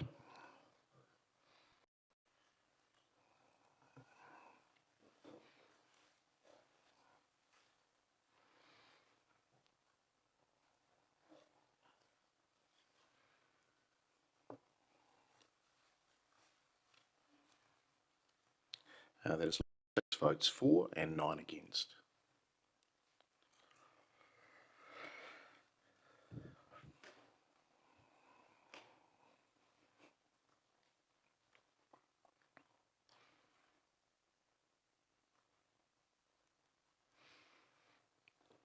All right, I think we're on to motion D. It's around reinstating program 2505 citywide shared path slip prevention to 375k in draft annual budget 26 and 373,000 in indicative annual budget 27. Moved by Councillor Barrett, second by Councillor Johnson. Thank you, Mr. Mayor. Colleagues, this was a very good idea about 5 hours ago. I would put it to you, it's still a good idea. And in fact, it's well worth bringing to the community. So this is, again, the pound of, or ounce of prevention that is worth the pound of cure. So I'd urge you to support this so that we can include it in our draft budget so we take forward to the community. Thank you.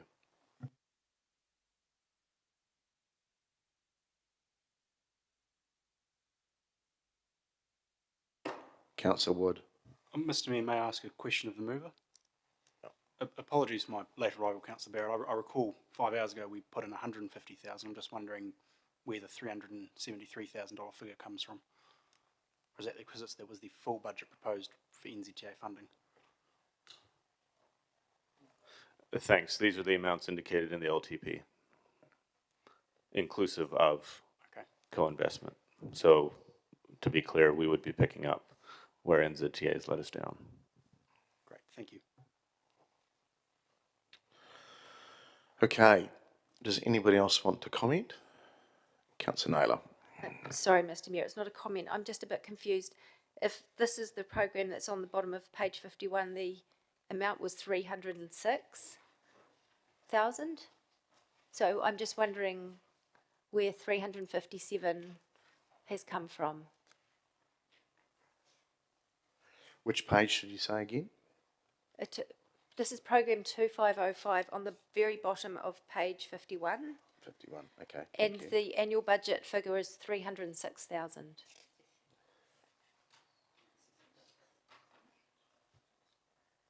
I'm just trying to understand where these numbers have come from that's proposed.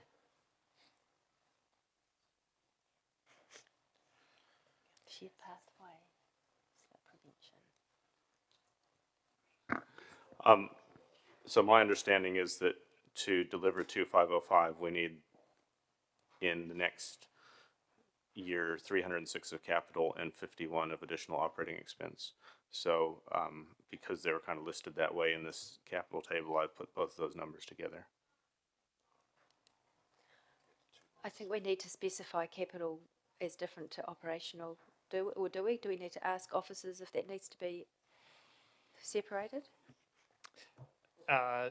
Yes, that would be preferred if we could have that separated.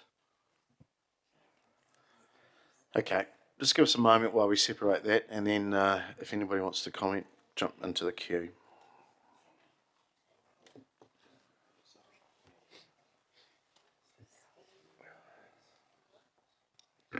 Through the chair, just for ease, we can make the assumption that the split is the same as what's in the LTP. The program is 2505. It just has a capital and an operational component. But it looks like you're just about finished typing now anyway.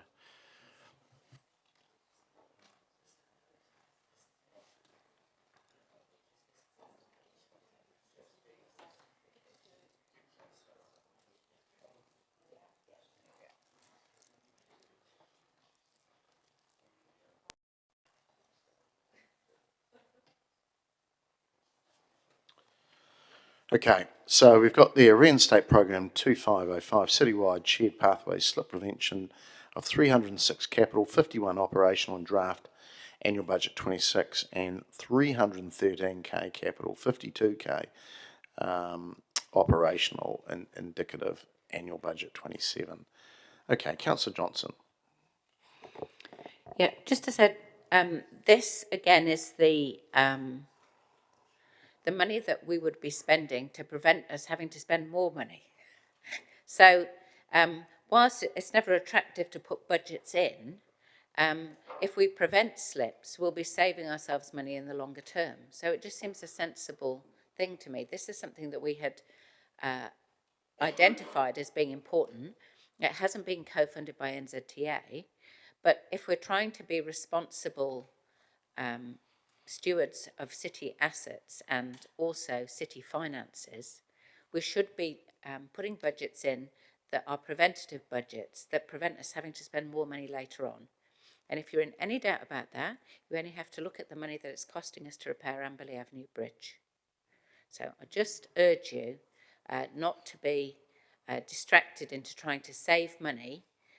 What looks like it will be great to just put a line through this, but then it's not going to be so great when it's come asking for a lot more money to repair slips that have happened. So please support this one. Thank you. Okay. Do you want to write a reply? You don't. Okay. So we've got motion D there. There's nobody else wishing to speak, so we will vote on motion D, please.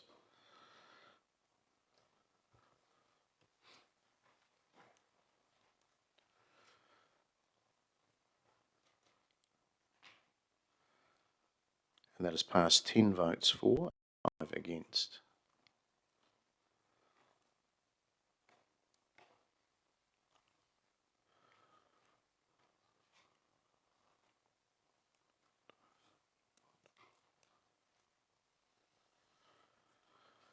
All right, we go to motion E, I think. Okay, and this is around partially reinstating 2390 capital new, low cost, low risk at 1 million in the draft annual budget 26 and indicative annual budget 27. Councillor Barrett. Thank you, Mr. Mayor. Colleagues, so the starting position for this in the long-term plan is that we had $12 million over the first 3 years. What we didn't know then was that NZTA's priorities were quite different. And what that means is that we now risk going from 12 million over 3 years to 0, which is a pretty big drop, because what we know about this program is that it's actually been substantially oversubscribed and very popular with the community, delivering on the sorts of requests that they have around minor improvements, traffic islands, crossings, safer intersections, the kind of things that actually make transport work really, really well at a community level. And I am not comfortable for us to go forward to the community and say, we had 12 million in the plans and now there's 0.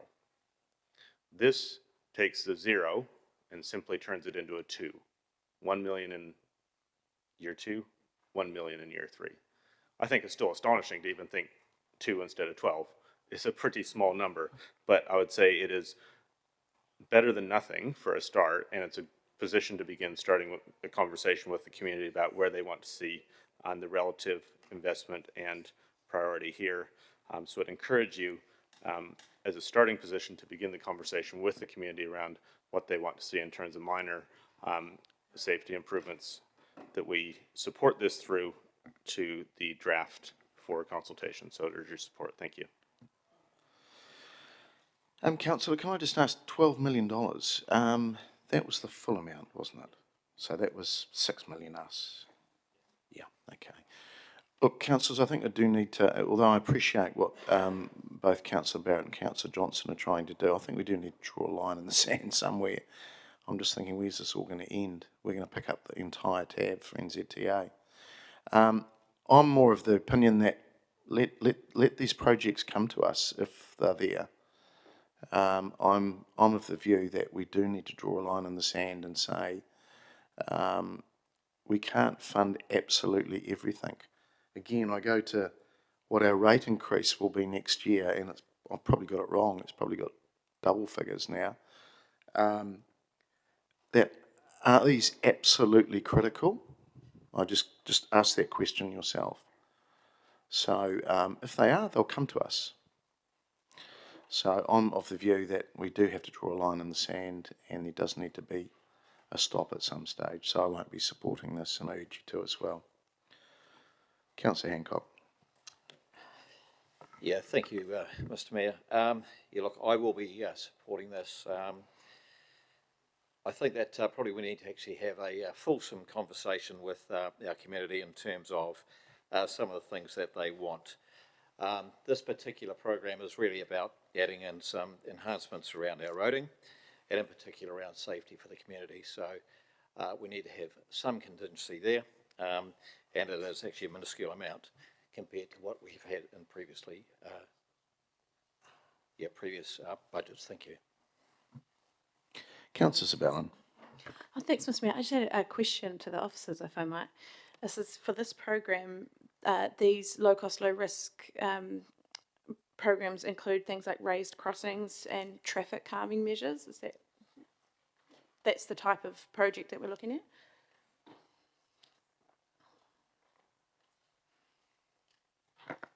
Yes, councillor, that is the type of programs we're referencing. Thank you. Do we have a wait list currently for raised crossings for schools or streets that we're wanting or expecting them? Certainly raised crossings, raised tables, safety improvements to slow traffic down. There is many requests for those sort of traffic calming situations. So we are getting, so that there is projects coming to us in a sense? Yes, there is. Thank you. And it was also my understanding these were for projects that were $2 million or less. That's correct? That is correct. Low cost, low risk. When the program existed, because currently it's not funded by NZTA, when the program existed, it was an opportunity for council officers, councils to decide and allocate money that were of low value, relatively low value and relatively low risk, But again, that program has pretty much been discontinued by the government. Excellent. How many raised crossings, for example, might we expect to do for $1 million in a year? Oh, they do vary, but 5 or 6 possibly, depending on how easy we are to get them through the emerging rules and regulations around putting these things in, and if they are slowing the traffic down in our city. Thank you. Do we have any sort of prioritisation for these types of works that we might have had in mind prior to getting the funding news? We have a ranking list? We had a relatively long list that we were working through, and I think I referenced a couple that hadn't been quite completed at the end of the year. We would pick up those projects and carry on. I'd need to refresh myself with what the specifics were, so I couldn't answer the street or the location at the moment. Thank you. Would they be mostly schools or include some schools in that list? Yeah, good question. It's not so much in my mind anyway, not so much about the school, but the environment around where we're putting them in and what sort of impact they have, because it can be an education facility in its wider sense. It could be a rest home, or it could be just a really big wide street where we get some pretty crazy speeds. So not so much what's necessarily in the environment, but the impact that slowing the traffic down will have on that environment is something we consider. Excellent, thank you. And so if we keep this budget at zero, we'd be installing no more raised crossings, no more traffic calming measures for the foreseeable. Correct. Right, thank you very much. Councillor Dennison. Thank you, Mr. Mayor. I just find it very unfortunate that we've didn't get the NZTA funding, and now we're, like you were saying, we're trying to fund it all ourselves now, without an upper view of what other projects need review alongside this. And to keep loading our budgets, I just find it I'm finding this now starting to get to a point where it's getting a little bit tinkering with something that I would like to rather have a look at a wider view and look at reprioritising rather than re-adding money. We knew when we did the draft LTP last June that we were going to be tight for budgets, and we still are.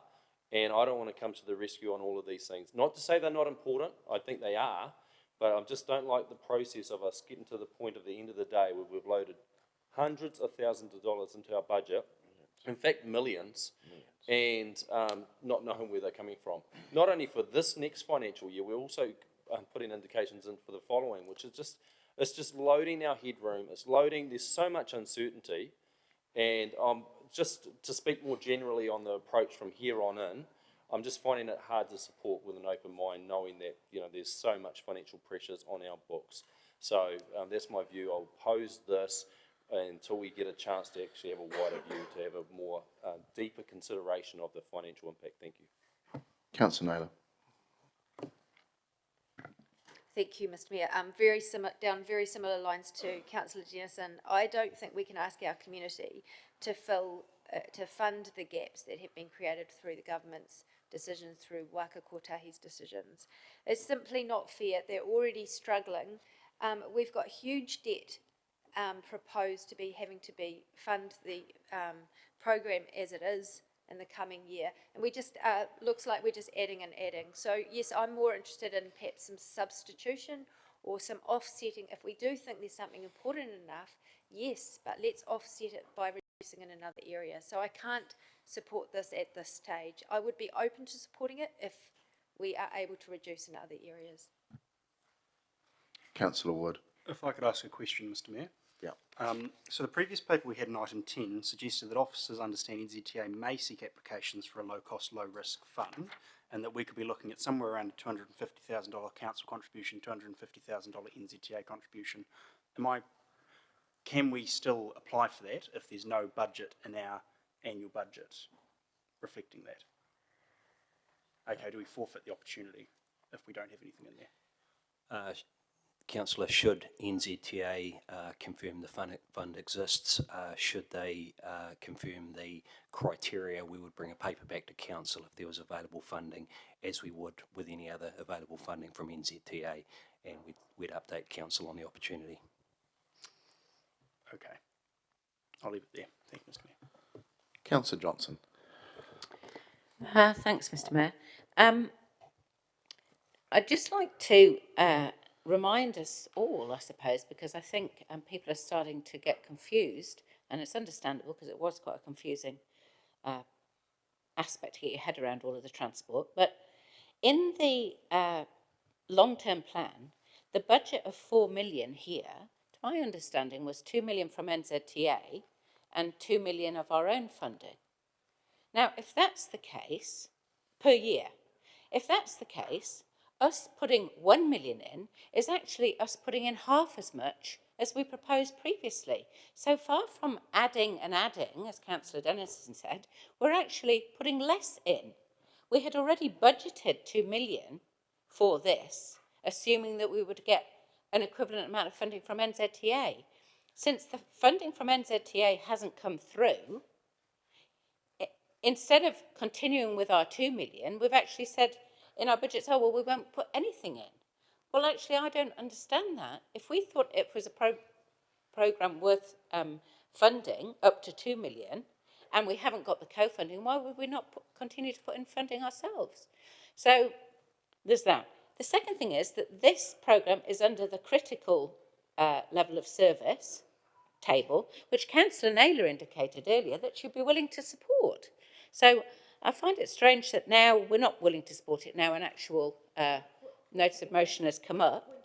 Yes, do explain yourself, Councillor Naylor. My point of order is I feel I've been misrepresented there, Mr Mayor. I said I would support that on the basis that there were offsets in the strategic area, but not just on its own. So what's been stated is a little bit misrepresented. Okay, you've made your point. Councillor, if you can stick to the subject, thanks. Thank you. I do apologise, Councillor Naylor, if you felt you were misrepresented there. And just finally, I want to say that, and this is to the Mayor, that the line in the sand is coming, and it's after the next recommendation. Very good. All right. On that note, do you need a right of reply? Okay, you do. Okay. Thank you, Mr. Mayor and colleagues, for questions and comments. And look, absolutely accept this is not anything like Plan A or anything like where we had wanted and in fact intended to be. But to go from a program that had this extensive amount of activity in it to zero that out over 3 years is a bridge too far for me. And I'd say that in terms of, there's some narrative being put across around there not being budget. Well, when you actually look at Table 2, it shows that our LTP budget for next year was 125, but the draft annual plan is actually only 115. So we've already cut out 10. There's space there for 1, so that we can deliver these basic projects that can actually contribute to safety at the community level in our transport network, the kinds of requests that we get all the time for traffic islands, crossings, safer intersections, and those kind of things. This is actually an incredibly modest response when we look at the scale of what's actually needed. We're looking at a $12 million program to come back with $2 million, $1 million in each of years 2 and 3. And I'd say that just because NZTA has let us down doesn't mean that we need to take that line down. I think we do need to have our line and say we are prepared to invest where the community needs it in terms of the basics for a safer transport network and a more efficient transport network for the city. So I'd urge your support, again, so that we can have the conversation with the community and see what comes back through the draft annual budget. Thank you. All right. We will vote on motion E, low capital new, low cost, low risk. Thank you.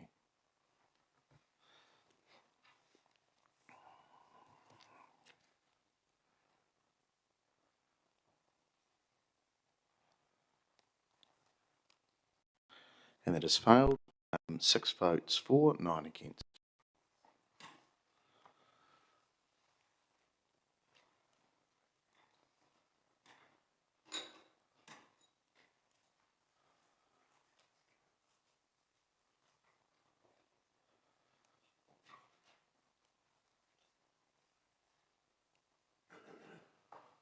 Okay, we're on to motion F, the line at the end.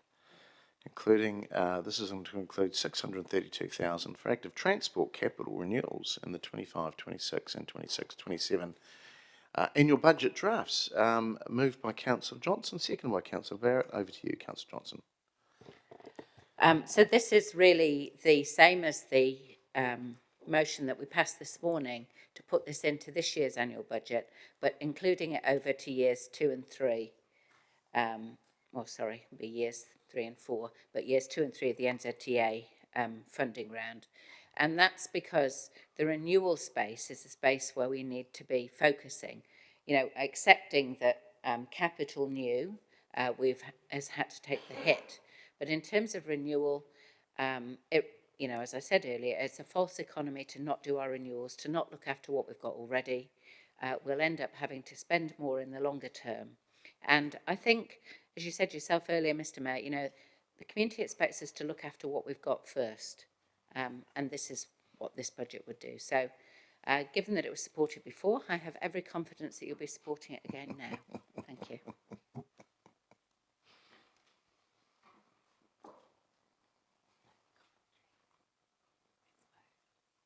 Councillor Naylor. Sorry, I can't support this. We've got renewals proposed to increase from 33 million this year to 35.9 million already. It's a significant increase. My preference would be to reallocate within that renewal funding. I think December is probably a better time for us to make these changes when we can see the overall picture. I think comments such as Councillor Barrett's suggestion that we've got $10 million less because we've gone from 125 to 115 is quite misleading when the officers answered twice to elected members that was only due to the reduction in Waka Kotahi funding. So how much our community is having to debt fund has not changed, it has not reduced. What we're doing now is increasing that. So anything that's added now, we're increasing in terms of how much either is needing to be rates funded or debt funded. In terms of renewals, it concerns me the impact that will have on rates. We've already got a significant percentage of our proposed rates increase for next year that is down to the step up that we've got planned for renewals already. So I can't at this point add to this. Once again, I might support this if it's offset by a reduction in another less important renewal area, but at this stage, no. Councillor Zabellan. Thank you, Mr. Mayor. I think it is important to remember that this is costing more. We need to put more in because it costs us more to do it. And we haven't been doing enough, and we've been meaning to step it up. For me, this is a really simple one because it's existing assets that we've got. Do we invest in their renewals, or do we leave them to rot for 3 years? I'm not comfortable leaving them to rot for 3 years. Thanks.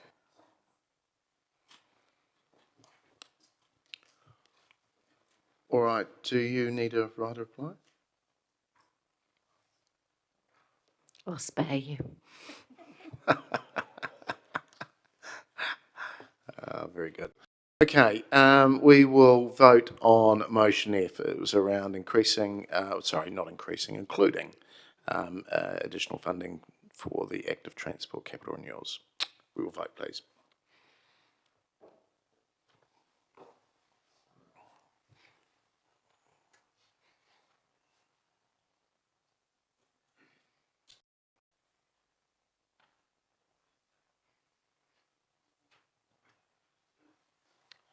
It has failed, 6 votes for and 9 against.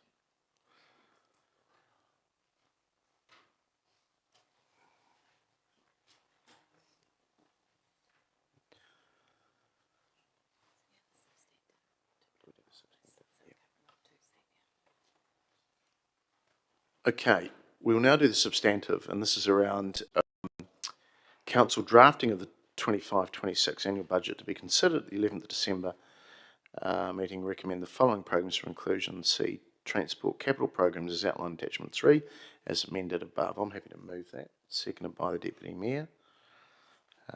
We've well and truly covered that, so I'm not going to comment. Nobody else wants to. We will vote, please.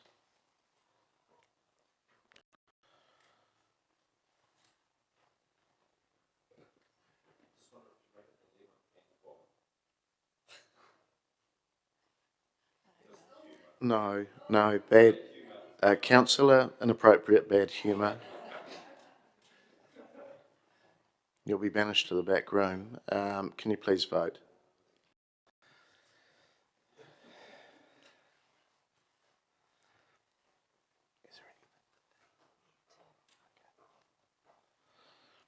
That has passed 14 votes for and 1 against.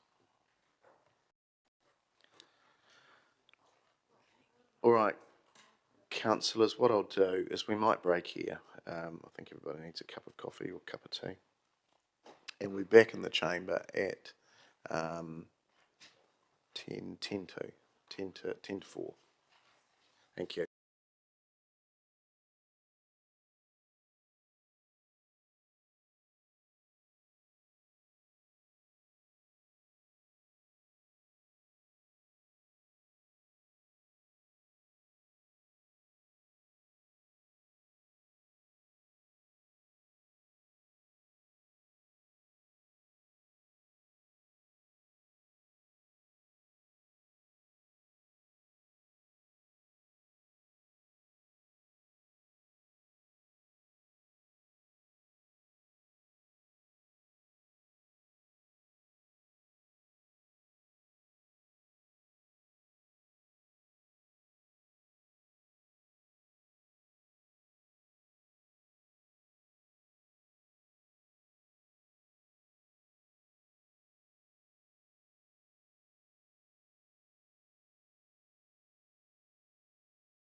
Kia ora everyone, welcome back. Okay, we're going to get our next one up, please. All right, we're now through to number 2D, and that council in drafting the 25-26 annual budget to be considered on the 11th of December recommend the following programs for inclusion: D, non-transport programs as outlined in attachment 4. I'm happy to move that, seconded by the Deputy Mayor.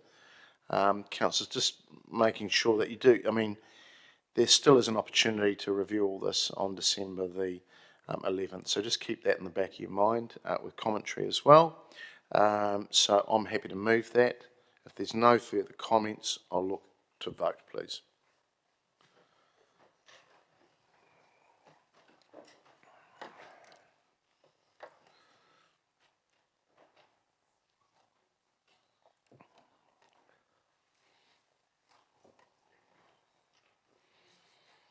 That's passed, 13 votes for and 1 against.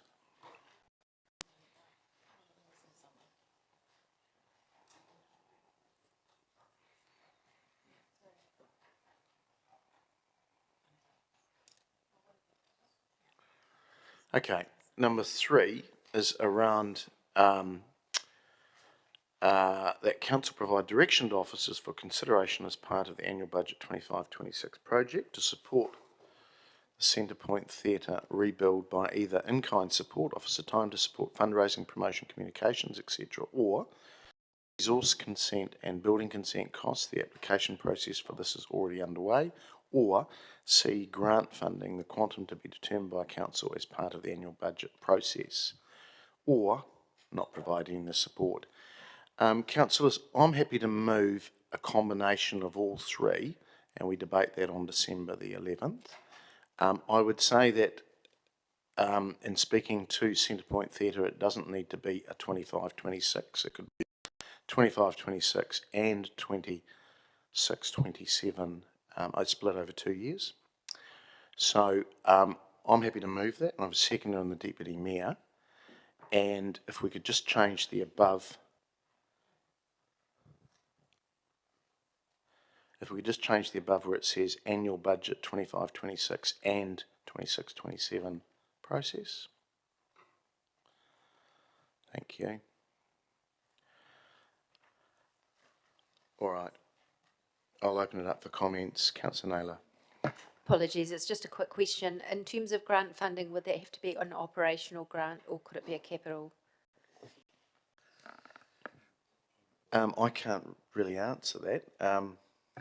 It's through the chair. Generally, the grants are operational funding.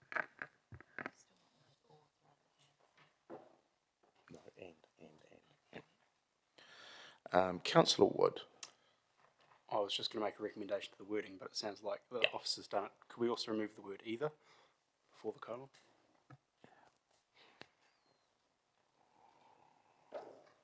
Thank you. Sorry, just a question to you. Are you saying that we don't need to determine the amount now? I'm open to getting a little bit more information before I look. It's come at me. I don't know, and I'll just be plucking a figure out of the air. I think they had asked for a certain amount though. Oh, yeah, I believe, but we need to understand what the resource consent, building consent costs are, all of those things. So Okay. I prefer if the officers came back and said there's X amount involved around resource consent, building consent costs. There's their ask was for 250, the grant funding the X amount. In-kind support, we can do X amount or do something, then we've got a fuller picture. okay, so that would come back in December. I would hope it'd come back. It's pretty easy. I think you'd be able to do that in December, would you? It's very easy. See, the CE just said it was very easy. It's easy for him. He'll just get someone else to do it. Mr. Mayor, could I suggest that you do put in the quantum, whether it's 200 or 250 for a budget document that we're forming? All right. Well, I will. I'll put in a budget of 200, split over 2 years, 100 per year.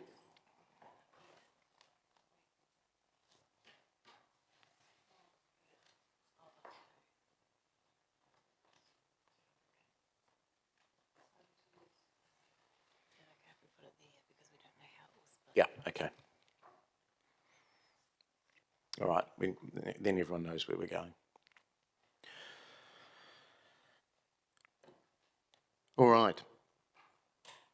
So again, just clarifying annual budget 25, 26, 26, 27 process support Centrepoint Theatre rebuild of up to 200,000, including in-kind support, resource consent, building consent costs, and the grant funding. Okay. All right, I'm happy to put that to the vote, please.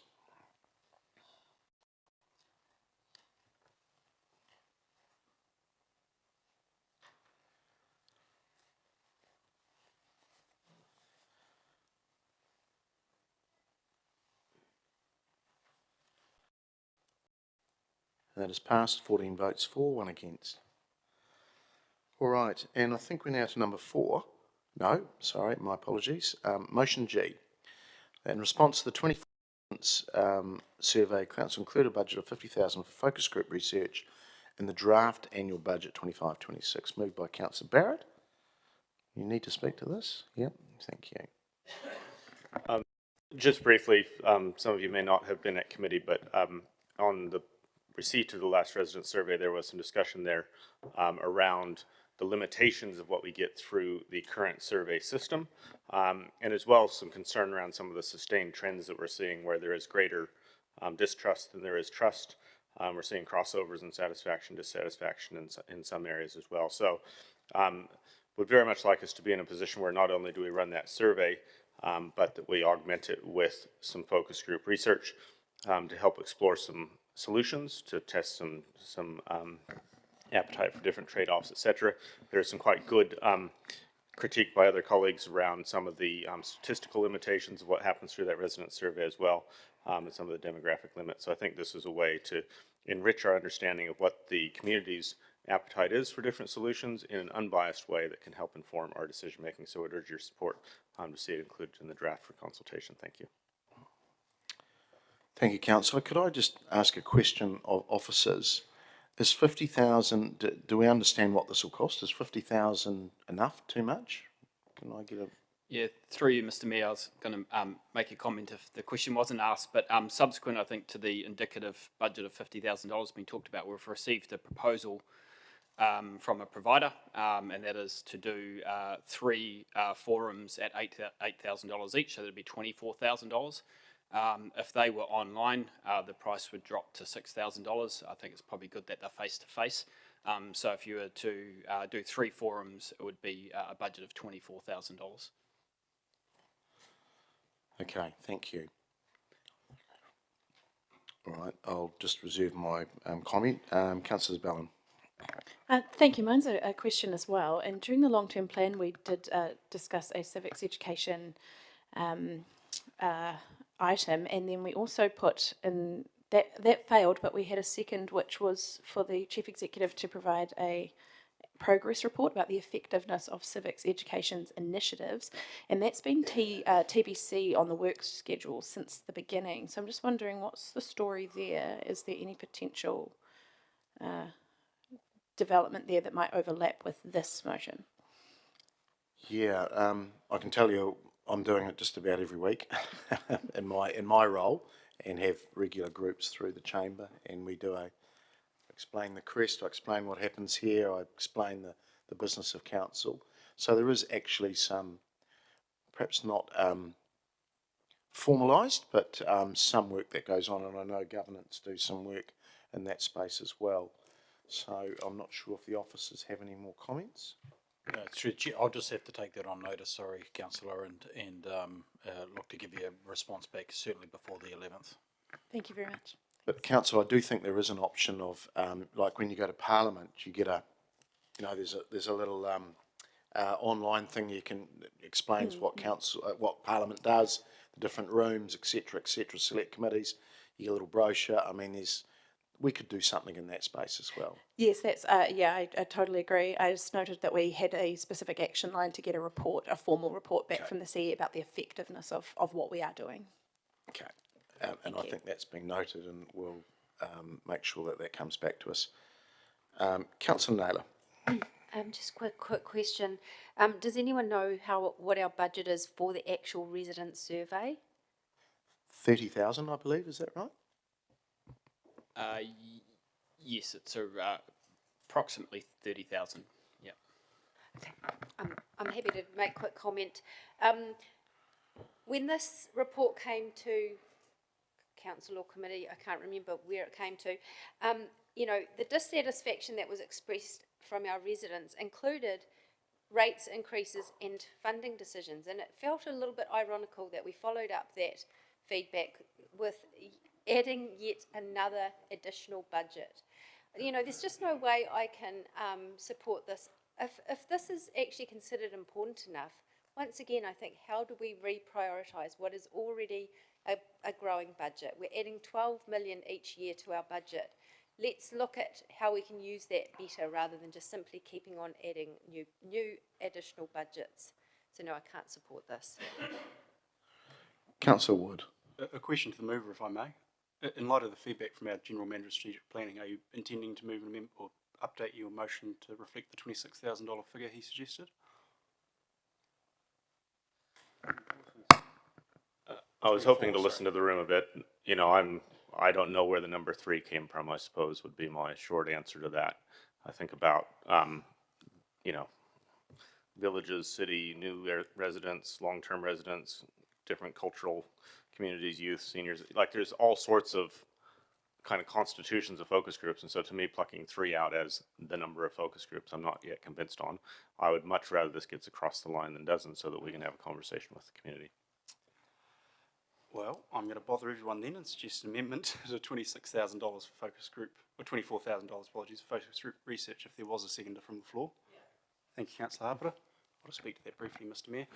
Look, I agree with Councillor Naylor in spirit that we should be substituting things, and I slightly disagree with her approach to that. That's the discussion we'll have in December, where we can go, we're adding in $50,000 here, or 26, or whatever it may be. Here's what we can take out to offset that. So I'm very much taking the approach that, yes, we might be adding an additional budget today, but we can reprioritise that when it comes to us in December. So it doesn't make sense to do the substitution today when we don't have all the information in front of us. It makes sense to do that down the track.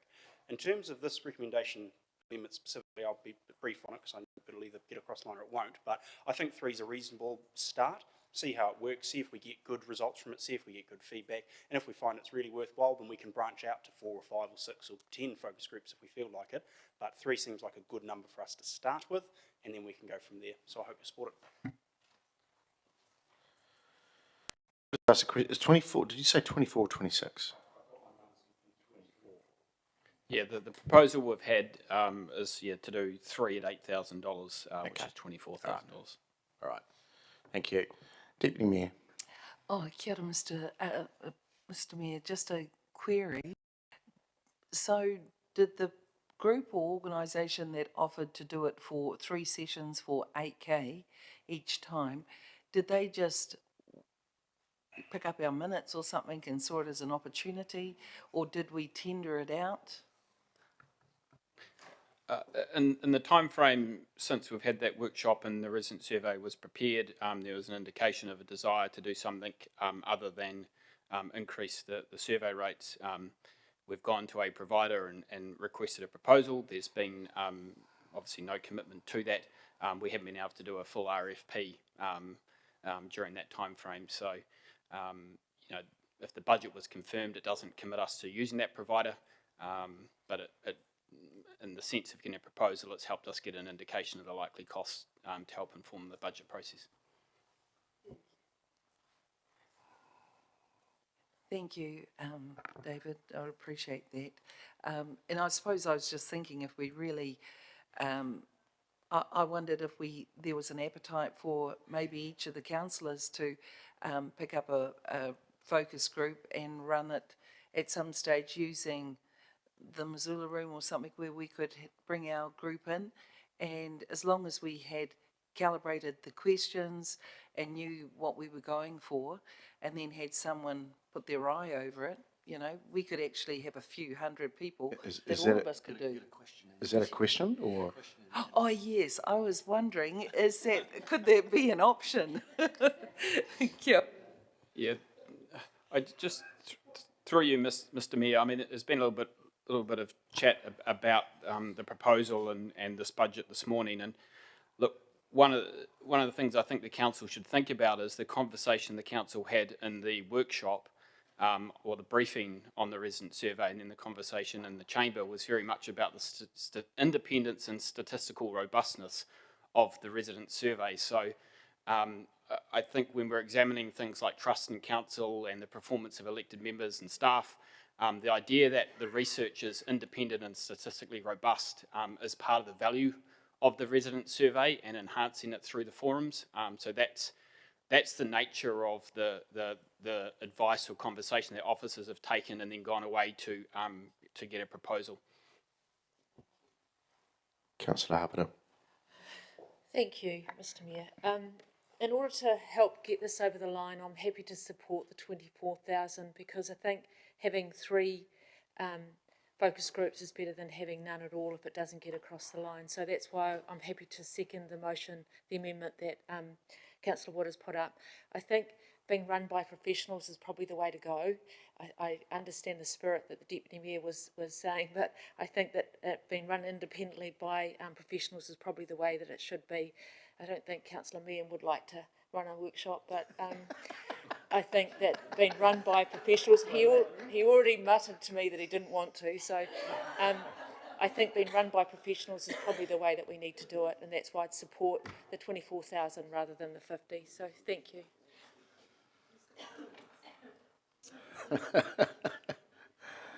Oh, very good. All right. I'll just comment. Look, I think to keep things moving and to start, I think it's also an understanding of what the media report on too, and it does flavour what the people think we're doing, and what gets put on all forms of media, including social, and what's happening on the day. You know, we can be flavoured by sometimes what our colleagues do, or in terms of local government, or what the government does, or what the regional council does, or what Featherston Street's doing. So, I mean, you can get, you know, adverse feedback on that. So, I think we could have the best system in the world, and if we aren't in control of some of the factors, like the media, then we do, not that we should be controlling the media, but it's getting a fair and balanced sort of go at things. So I'm happy to just to get the thing started at 24. I hear Councillor Barrett about so many different groups, and that's where I'd like to get to maybe in year 2, where we do break it down, because our community is much more diverse than 3 groups.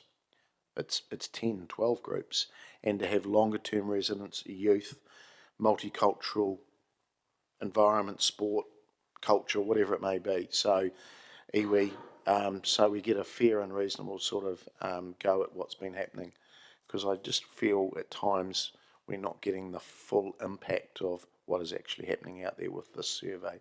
And sometimes it's the questions that are asked too, and we have no control over that. So let's get it started. I'm quite happy to support this amendment and see where it goes. Do you want to write a reply? No, let's vote.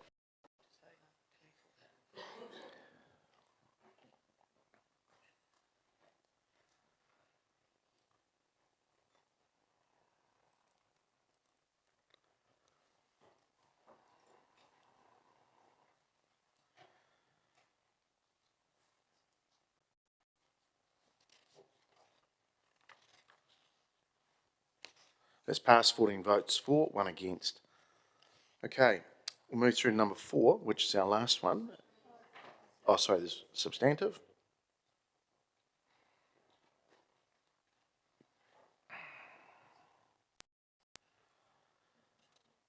Okay, and that's around included budget of 24 for the focus group research and annual budget 25-26. We will vote for these.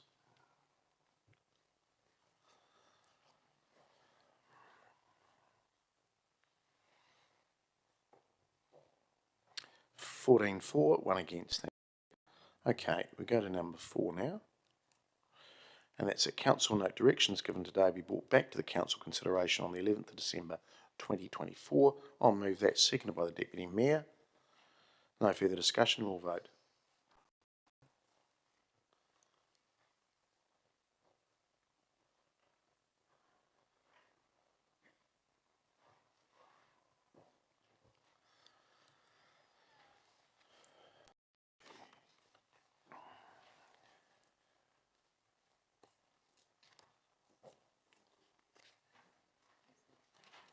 That's passed. 14 votes for, none against.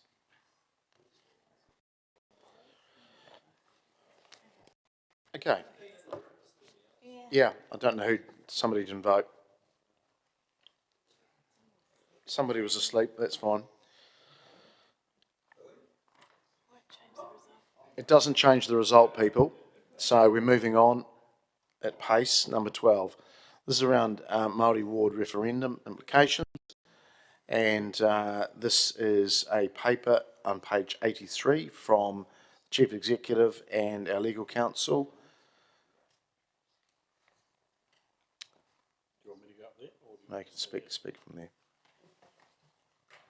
just looking forward to going up there, Ed.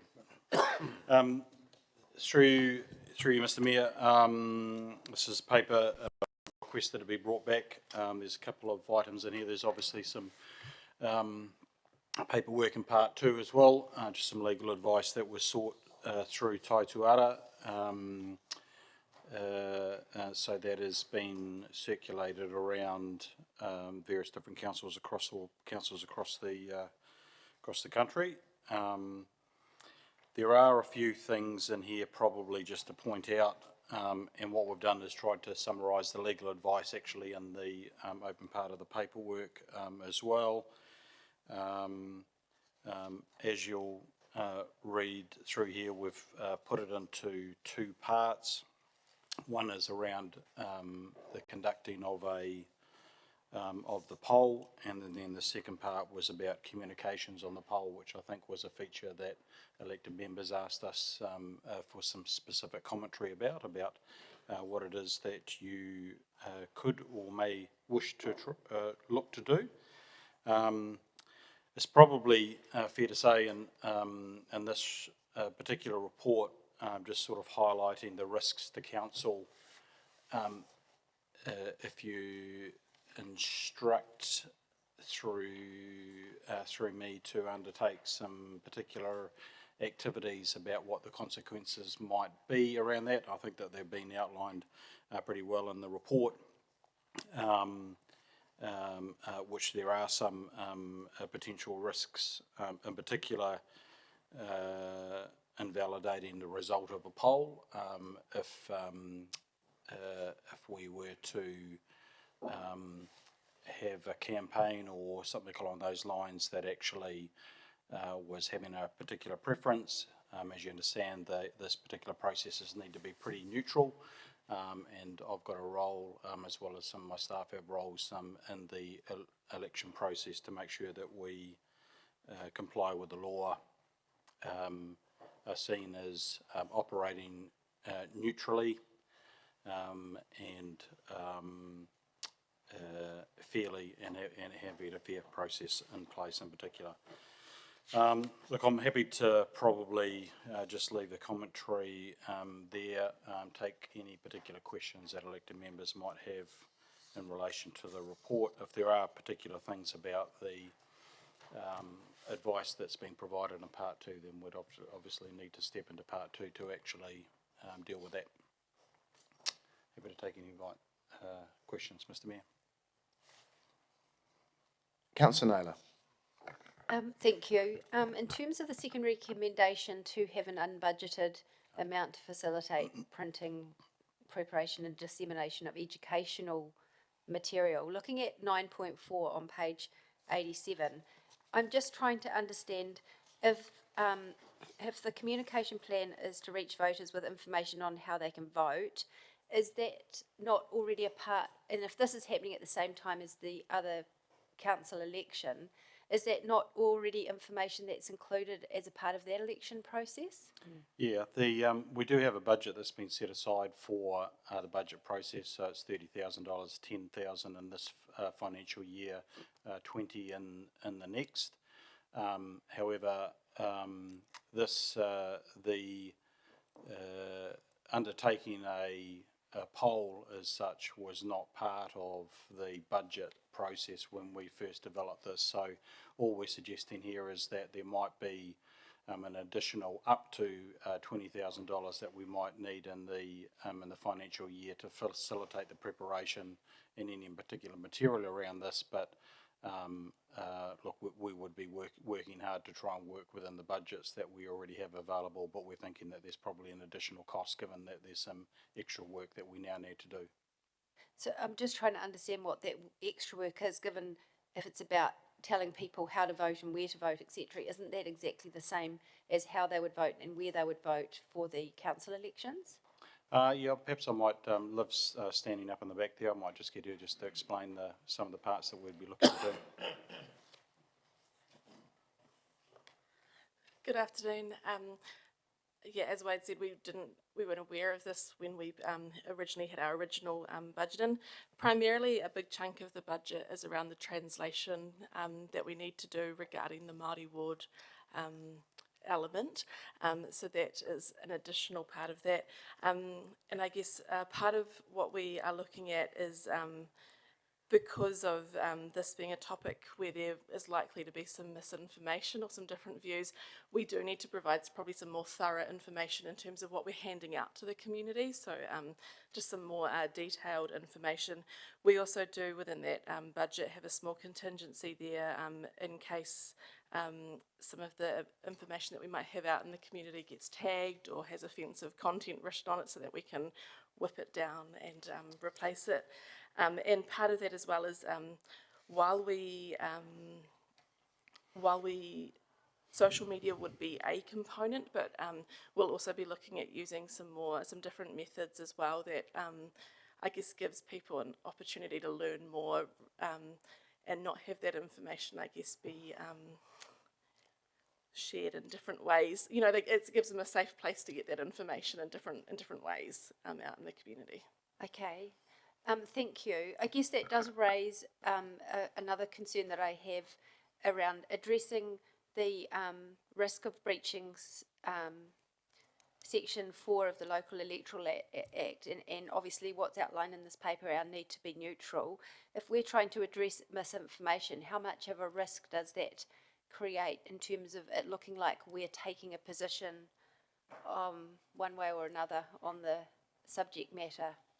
Like, isn't it better for us to remain silent on this if that's a risk? Through the chair, I think it's important actually if there is any sort of misinformation that's being presented either through social media or other means, I think it's important for us to actually correct that misinformation, particularly around the election process.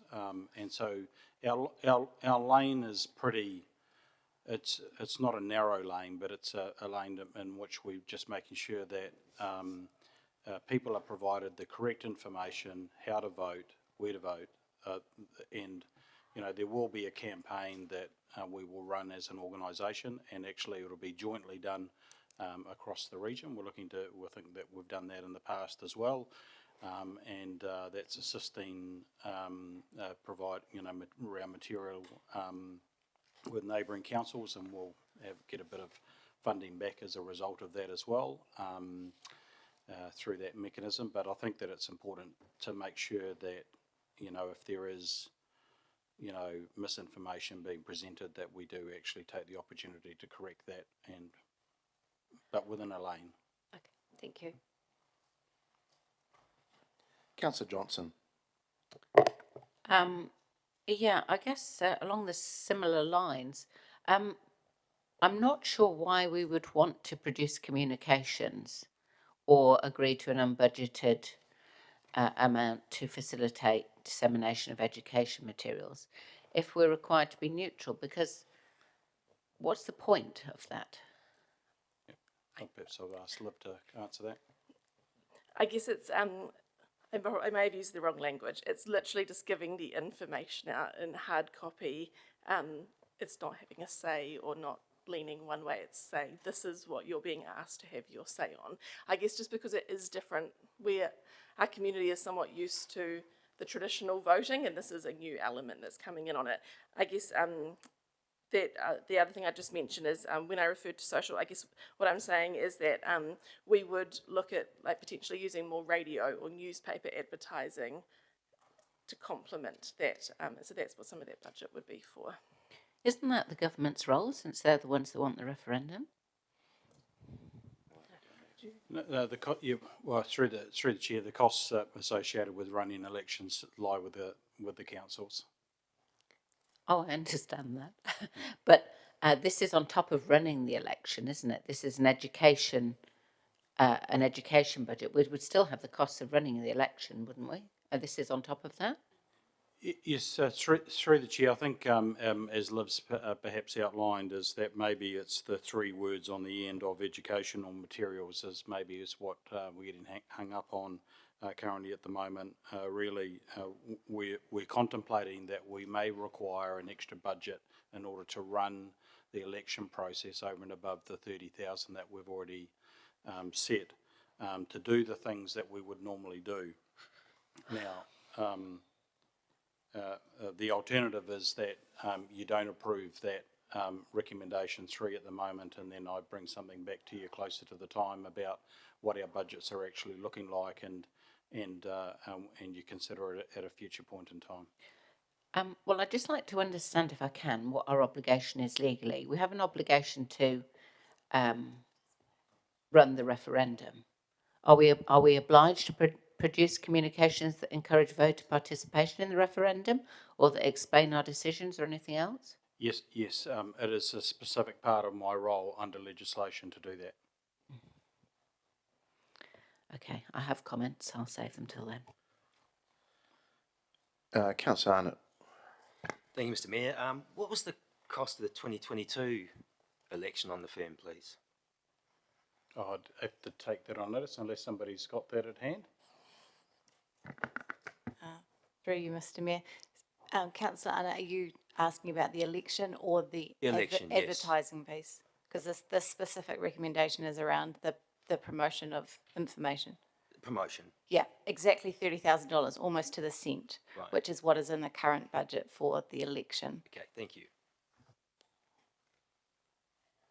Councillor Fitzgerald. Thanks, Mr Mayor. To the officers and perhaps governance, Hannah, might you recall what the council costs were in the 2019, was it a 2017 poll? No. Yeah, thanks. All right. Okay. Thank you, Wade. Thank you, Desiree. All right, we've got some recommendations to council that council note the advice, that council note the chief executive will produce communications and encourage voter participation and explain decisions regarding the Māori ward date and what to expect in the voting papers. The council agree to an unbudgeted 20,000 24 financial year to facilitate preparation, printing and dissemination of educational materials. I'm happy to move that, seconded by the Deputy Mayor. Look, councillors, we know we're in this position, and look, it was almost a unanimous vote that we don't agree with what's been done to us here.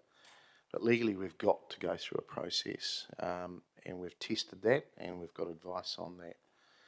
So we've got to run a poll, and it's binding. And an element of me is saying let's trust our electorate too, because we're different to other cities, and I think there's many reasons why. But I won't go into that at the moment. Do we need to actually have some voter material that sort of explains our current ward system? I think we probably do, because I'm sure there's going to be some misinformation that's put out there. But as the CE and the officers have explained, it's going to be in a very neutral swimming lane, and I think we've got to be mindful of that as well. So I'm happy to move this and progress this. I think it's part of democracy, and again, I just have some trust in our city electorate to see where it all goes. Councillor Naylor. Sorry. Thank you.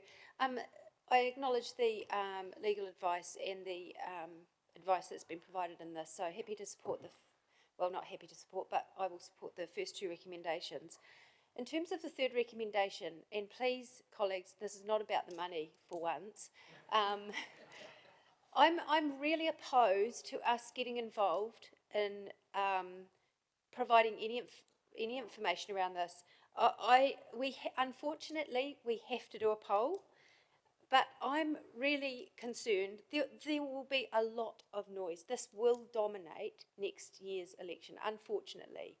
There will be interest groups, there will be a lot of information out there. I think we need to stay right out of that. I do not think we need to add to that noise.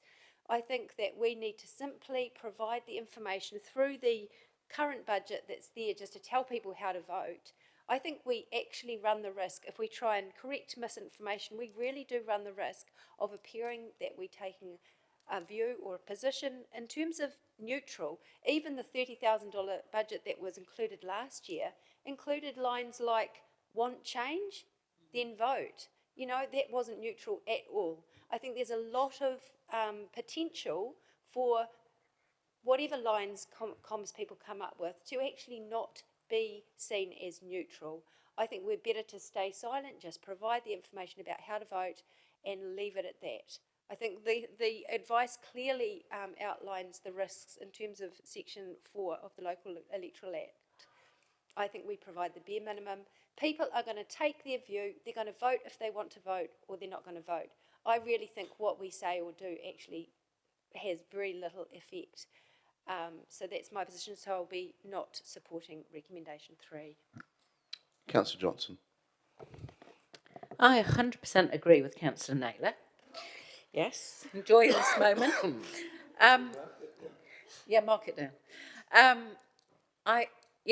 Obviously, I disagree that we have to do the referendum in the first place, but I understand the legal position, and therefore will note the advice, and we'll note that the Chief Executive has to encourage voter participation, but that's the end of it as far as I'm concerned.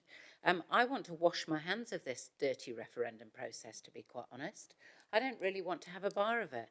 I especially don't want to spend any more ratepayer dollars on it than we absolutely have to, and I don't want us to be involved in preparing neutral education materials, because I think it's unreasonable to expect it of us, given that we disagree with the referendum in the first place. So I'll support 1 and 2. I won't support 3 at all.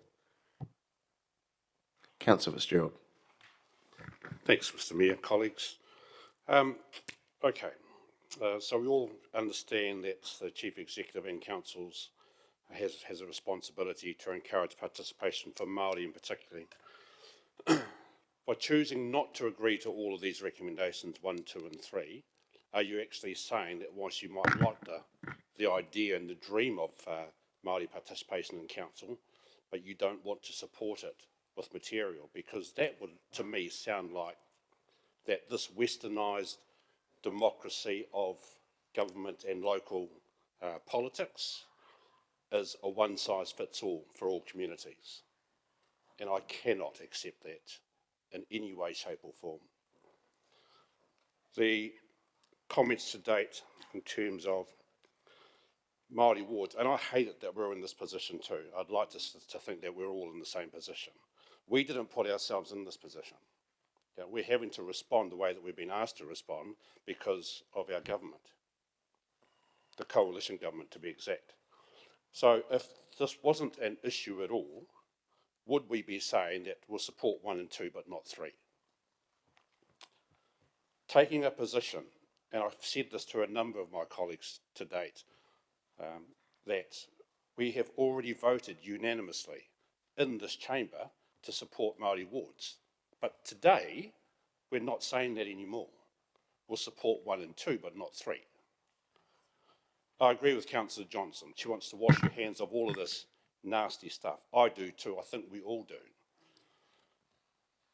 If we want to wash our hands of what we're going through today, we need these Māori wards to be back here in 2028. Yeah. And if they're not back here in 2028, we're not going to be able to wash our hands of this nastiness, because they will not exist in 2028. There's an opportunity for us all here today to support Māori wards beyond 2028, which is asking us to please vote for all 3 recommendations, 1, 2 and 3. I'm looking forward to your support. Thank you, my colleagues. Councillor Wood. Thank you, Mr. Mayor. To speak briefly, I think it's important that there is a publicly available source of information. I find it peculiar the idea that we just leave it to Hobson's Pledge and other interest groups to do the marketing. I don't think that's right. I think with any referendum, there has to be one source where people who don't want to see a biased view from one side or the other, where they can actually just see what it's about, whether it's the euthanasia referendum, marijuana, or this. So I think it's really important that council has a education material we can provide to people. I think it's absolutely our democratic responsibility, and I don't think we should just leave it up to external groups to do it, because that invites slants one way or another. So I would much rather we support this. I would just say what we voted on was to support Māori wards up to the next election and put it to a referendum. So I don't know if it's entirely fair to say that all councillors are opposed to the referendum or all councillors voted to support it indefinitely. The wording of that recommendation was very clear.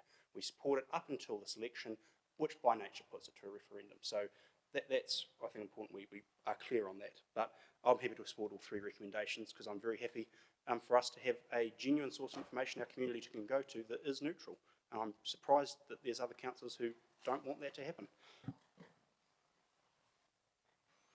Councillor Hancock. Yeah, thank you, Mr. Mayor. And yeah, I suppose the points which I've kind of picked out of the conversation so far is that the Chief Executive is actually required to provide information in respect of elections, and of course the referendum and the poll is actually all part of that. So I'm going to support all three, and thank you, Councillor Fitzgerald, for your very wise words. Really, we do need to make sure that we put our best foot forward. And that means we do have to provide some information for the general public, and that's all the general public that are going to be likely to be voting. And this money will just provide the CE with a little bit of latitude in terms of responding as will be required. So those are my comments. Please support all three. Thank you. Councillor McLeod. Oh, thank you, Mr. Chair. I just rise and to support all three recommendations. I think Councillor Wood has hit the nail on its head. Personally, I think it's important that we, first of all, maintain the neutrality, which is good. And actually, in accordance with Section 4, it will actually put us in line with our legal requirements under Section 4 of the Local Electoral Act. And I think what I also wanted to add is that it's important for us that we encourage people to actually vote, and also accept the fact that we need to have a publicly available source of information, which should come from the council, because people need to be presented with the facts. These are not emotional sort of information that people can take to say, this is right, this is wrong, but not having a position, but presenting people with the facts, because there's quite a lot of misinformation out there. And as Councillor William Wood alluded earlier on, we don't want to leave this to interest groups and lobbyists to sort of run that marketing campaign. We want to have a single source of information that the whole public can look up to and say, you know what, if I want more information on this, I need to look on the council page. I need to look on the council page or whatever means of communication that we use to sort of educate the public around this. So totally in favor of all the recommendation, and especially around even using council resources of money to publish that information to the public. I'll leave it at that. Deputy Mayor. Tēnā koe, Mr. Mayor. Tēnā tātou. Firstly, I want to thank the CE and legal advisor and all officers who prepared this paper. I understand and recognise the advice given on 5.1. It is what it is. Albeit disappointing that we have to hold a referendum on Māori wards, given the stance that we currently, or the position we currently have in place and have supported. Palmerston North City Council has modelled a close and respectful working relationship with Rangitane and Māori. I'm at a loss as to why the coalition government would jeopardise or disrupt that at a social and physical level cost to our city. And just on the cost of that, I mean, it is an expense that none of us feel that we should bear. This didn't come from within. Since the mid-1970s, I was a history teacher in a former year, so this is a bit of a history lesson here, but in a good way. Since the mid-1970s, Parliament has included the phrase, the principles of the Treaty of Waitangi, in numerous laws. Of the several Treaty of Waitangi principles identified by the Waitangi Tribunal, which was set up as an external expert group, and still are, I consider the following when looking at this item. Partnership. The treaty established a relationship akin to a partnership that imposed on both treaty partners an obligation to act towards each other reasonably and with the utmost good faith. The principle of partnership is about the balancing of concepts of kawanatanga and tino rangatiratanga. Active protection. The Crown has positive obligations to deliver on the guarantee of tino rangatiratanga. The capacity of Māori to exercise authority over their own affairs as far as practical within the confines of the modern state is key to active protection of tino rangatiratanga. Options. Just three of, I'm only going to identify three principles that have been used in law over the years.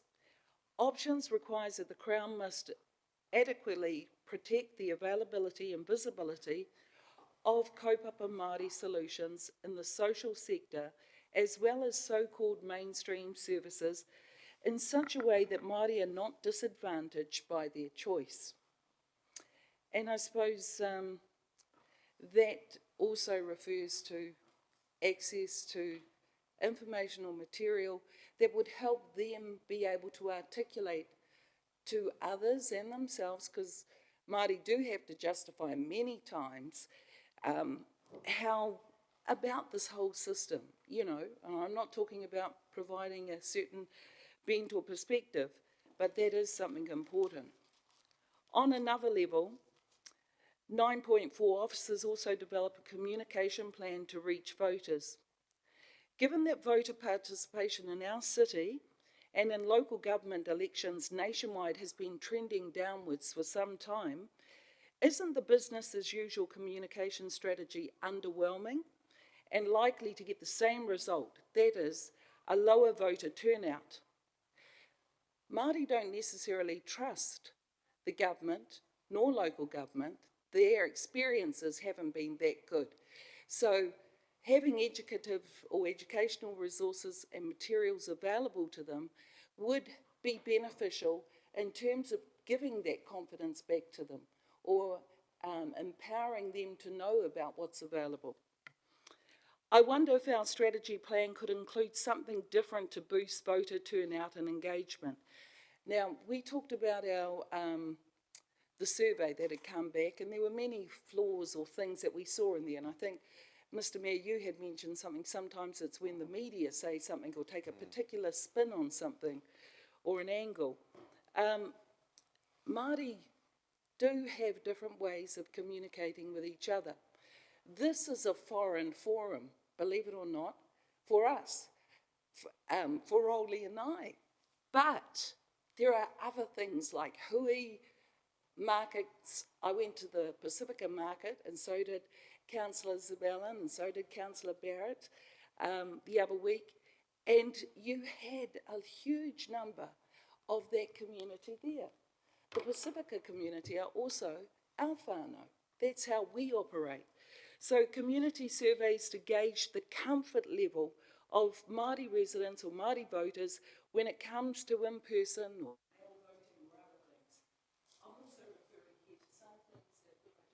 research, so this isn't all Debbie, but things that I pulled down. Reminder emails to register voters ahead of the election. It costs nothing to send out those emails. I voted as incentives, free stickers, a free 50, 60-minute voucher for parking. Just saying. Enhanced accessibility, you know, at Kura, at Marae, at sports clubs. Civic education campaigns, and I'm hot on that. I really do think, and I acknowledge Councillor Wood and Councillor Zabellin and Councillor Mickelard who have championed that, you know, like civic education campaigns are important. At community events, recreation programs and meetings, they're great opportunities to reach out to our people. And I think that's where we'll find a large number of our Māori population as well. One size does not fit all for Māori. And we do have preferences of how we meet and how we make decisions. Early voting opportunities provides flexibility for those with busy schedules, limited transport, and can alleviate concerns about long lines on election day. Mobile polling stations at markets, at festivals, at events. We've got a big kapahaka event happening this for the primary school children this month. I bet you if we were there with information, it would be whipped up by, because we're going to have the region full, or is it arena? I'm not sure where it's at, but they will be full with mums, dads, nannies, kuddles, and everyone else. You will find easily 4,000 Māori there. Celebrate civic pride, profiles of dedicated citizens and what they do. This is all part of, I thought these were good ways of getting our people engaged and involved. Continue to engage post-election to encourage continued engagement and share opportunities. So what I'm saying is that, you know, I'm really disappointed too, and thank you to those who have stood to speak before me, that we find ourselves in this position. But moving forward, there are ways in which we can do things, and I would like to see number 3 in there, because I do think that it's not about benefiting us. Where Māori aren't in a privileged position. Deputy Mayor will need to. Yes, thank you. Māori aren't in privileged positions at all in any sector. But this is an opportunity where we can promote sitting at the table and contributing. Thank you, Your Worship. Kia ora. Okay, Councillor Barrett. Thank you, Mr. Mayor. Colleagues, for comments. Seems that the days that we now spend in council are very much around responding to, frankly, what is generally bad news coming out of Wellington. And I'd say that this is, you know, no pill more bitter than this, that we're having to actually even consider and contemplate, and now have legal advice that makes it very clear that there is zero optionality around something that will be damaging, divisive, etc. Absolutely underscores that our job in the views of Parliament is local administration, not local government.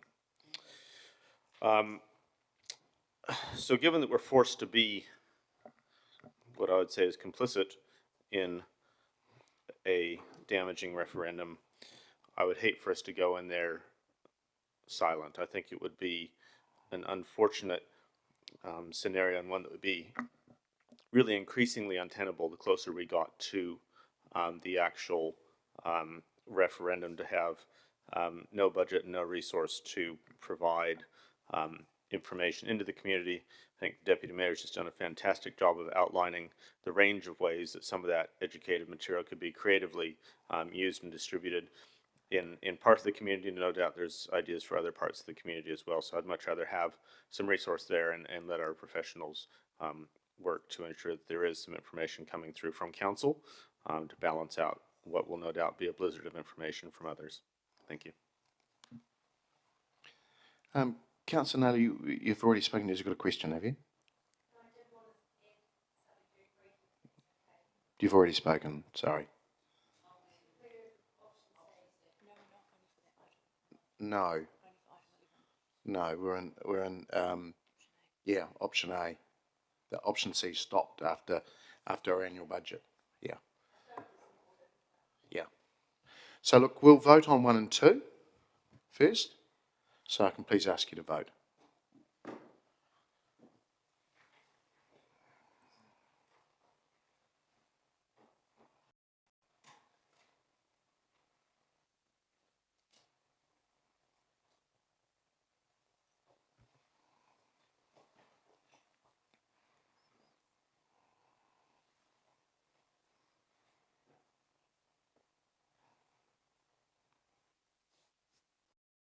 Passed 14 votes for, none against. Thank you. All right, and now we'll go.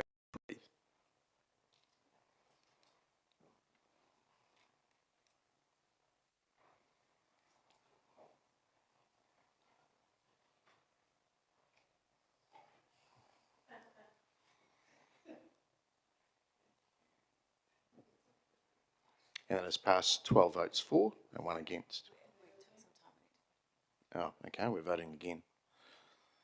We'll re-vote number 3, thanks.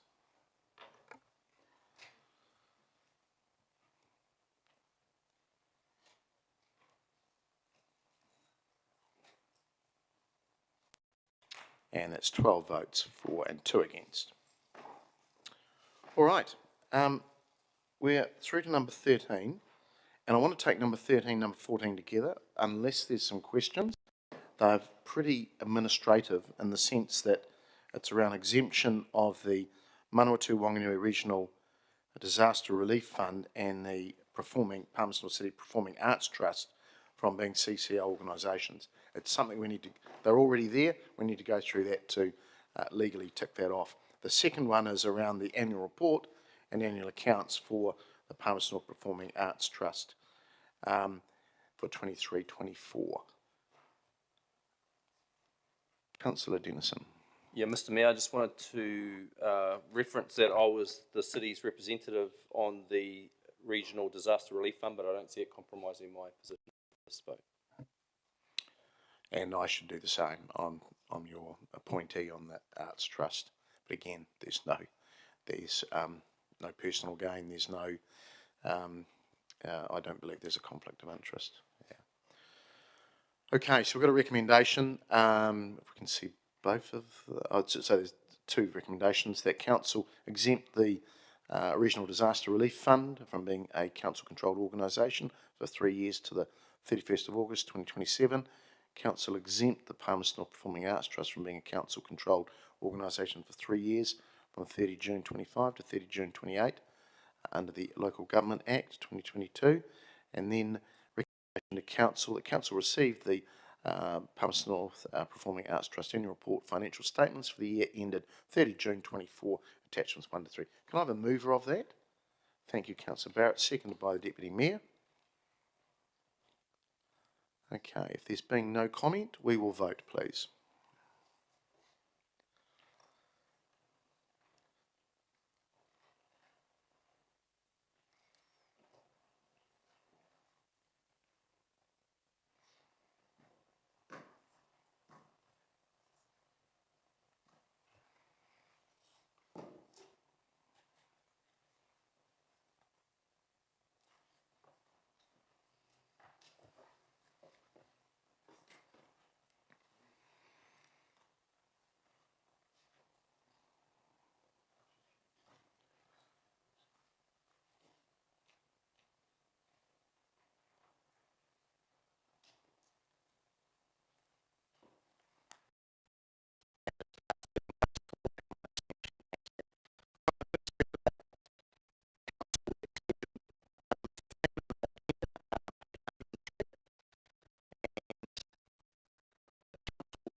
To council around receiving its work schedule dated 6 November 24. I'm happy to move it, seconded by the Deputy Mayor. Any comments, matters arising from that? Councillor Naylor. Thank you, Mr. Chair. I do just want to make a comment on item 9, which is the Māori Ward referendum, which is the paper that we've just had. I want to take this opportunity, as it is outlined on the work schedule. Given that I was one of the earlier speakers, I just was really concerned at perhaps the interpretation in opposing the third recommendation, that was in any way backing down from the position that we've taken strongly as a council to support Māori wards. And I took this view based on the legal and reputational risks that were outlined in section 8 of the report, and that requires us to remain neutral. When we have a strong position in supporting Māori wards, it is really hard to remain neutral. That does not mean that as individuals we cannot voice our own opinion, but as council we cannot take a position that is in any way seen as anything other than neutral. So I just wanted to clarify that just because of the comments followed, I felt that it could be interpreted that was in some way backing down from the very strong supportive position that I take in supporting our Māori wards.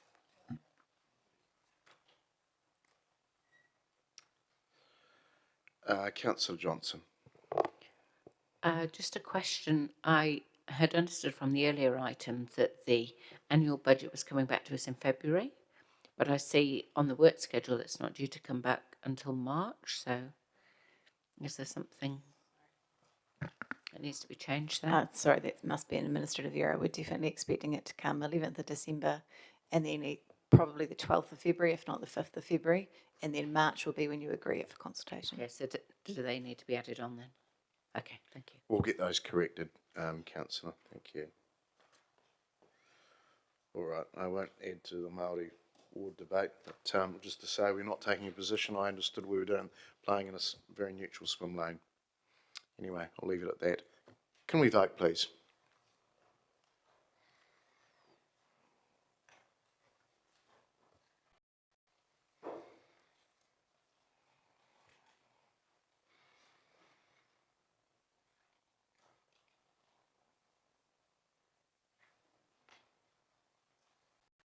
It's passed 14 votes for, none against. Thank you.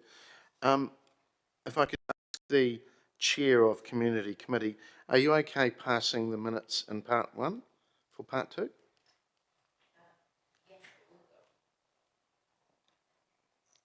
Yes, but there's a recommendation, there's a part 2 recommendation from Community Committee that we haven't passed yet.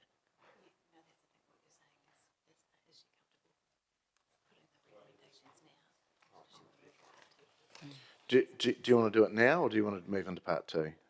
It's actually up to you. Well, can I move it from part 1? Yes. Yes. Yep, I'm happy to move Okay. it. We all know what it is. All right. Yep, that's fine. Okay. All right. So we're not going to move into part 2. I think we'll go through. Can we just go through? Oh, Councillor Harpiter, hold on. Councillor Harpiter. Sorry, as soon as she moves that, I need to declare a conflict of interest. So for that item, I'll declare a conflict of interest. Okay. Thank you, Councillor Wood. I was just following that, so that item will be separated then, even though it's being moved from part 1. Councillor Wood, are you referring to the part 2 recommendations being separated? Yes, we can separate them. Thank you. Separated from what? There's only one Councillor Harpiter, recommendation. do you wish to vote on the other one, or are you going to remove for the whole item? If you remove for the whole item, we can keep it together. There's only one part 2 recommendation. That's right. We did the part 1 ones earlier, Councillor Wood. Yeah. In the day. Okay. Okay. Right. Shall I move it then, Mr. Mayor? All right. So yes, if we could go to 21 is around presentation part 2, confidential recommendations to Community Committee of 23rd of October 24. I'll get the chair to speak to that. So I'd like to move that the confidential part 2 recommendation from Community Committee be adopted. Seconded by the Deputy Chair, Councillor Hancock. No discussion. We will vote.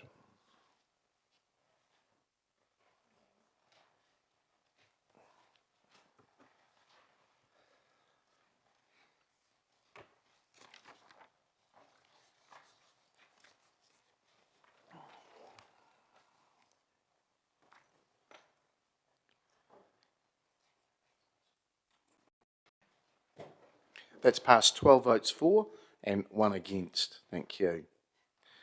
All right. If I could ask the Deputy Mayor to, for that's our meeting closed, I just want to thank you for 5 minutes afterwards to discuss tomorrow. If I could go to you, Deputy Mayor, to close us out, the karakia. Certainly, thank you, Mr Mayor. O tira tēnā koutou ngā kai kaunihira, to all our councillors, ki ngā kai mahi o te kaunihira, to our officers and the CE and our legal advisor and our wonderful support here by the Governance Manager, by Jose. I shouldn't have started doing that, should I? Kua mutua mātou mahi mō tēnei wā. Manakitia mai mātou katoa, o mātou hoa, o mātou whānau, ai o ki te aorangi. Our work here is finished for the moment. Good health and blessings upon us, our family, our friends, and peace to the universe. Tēnā koutou.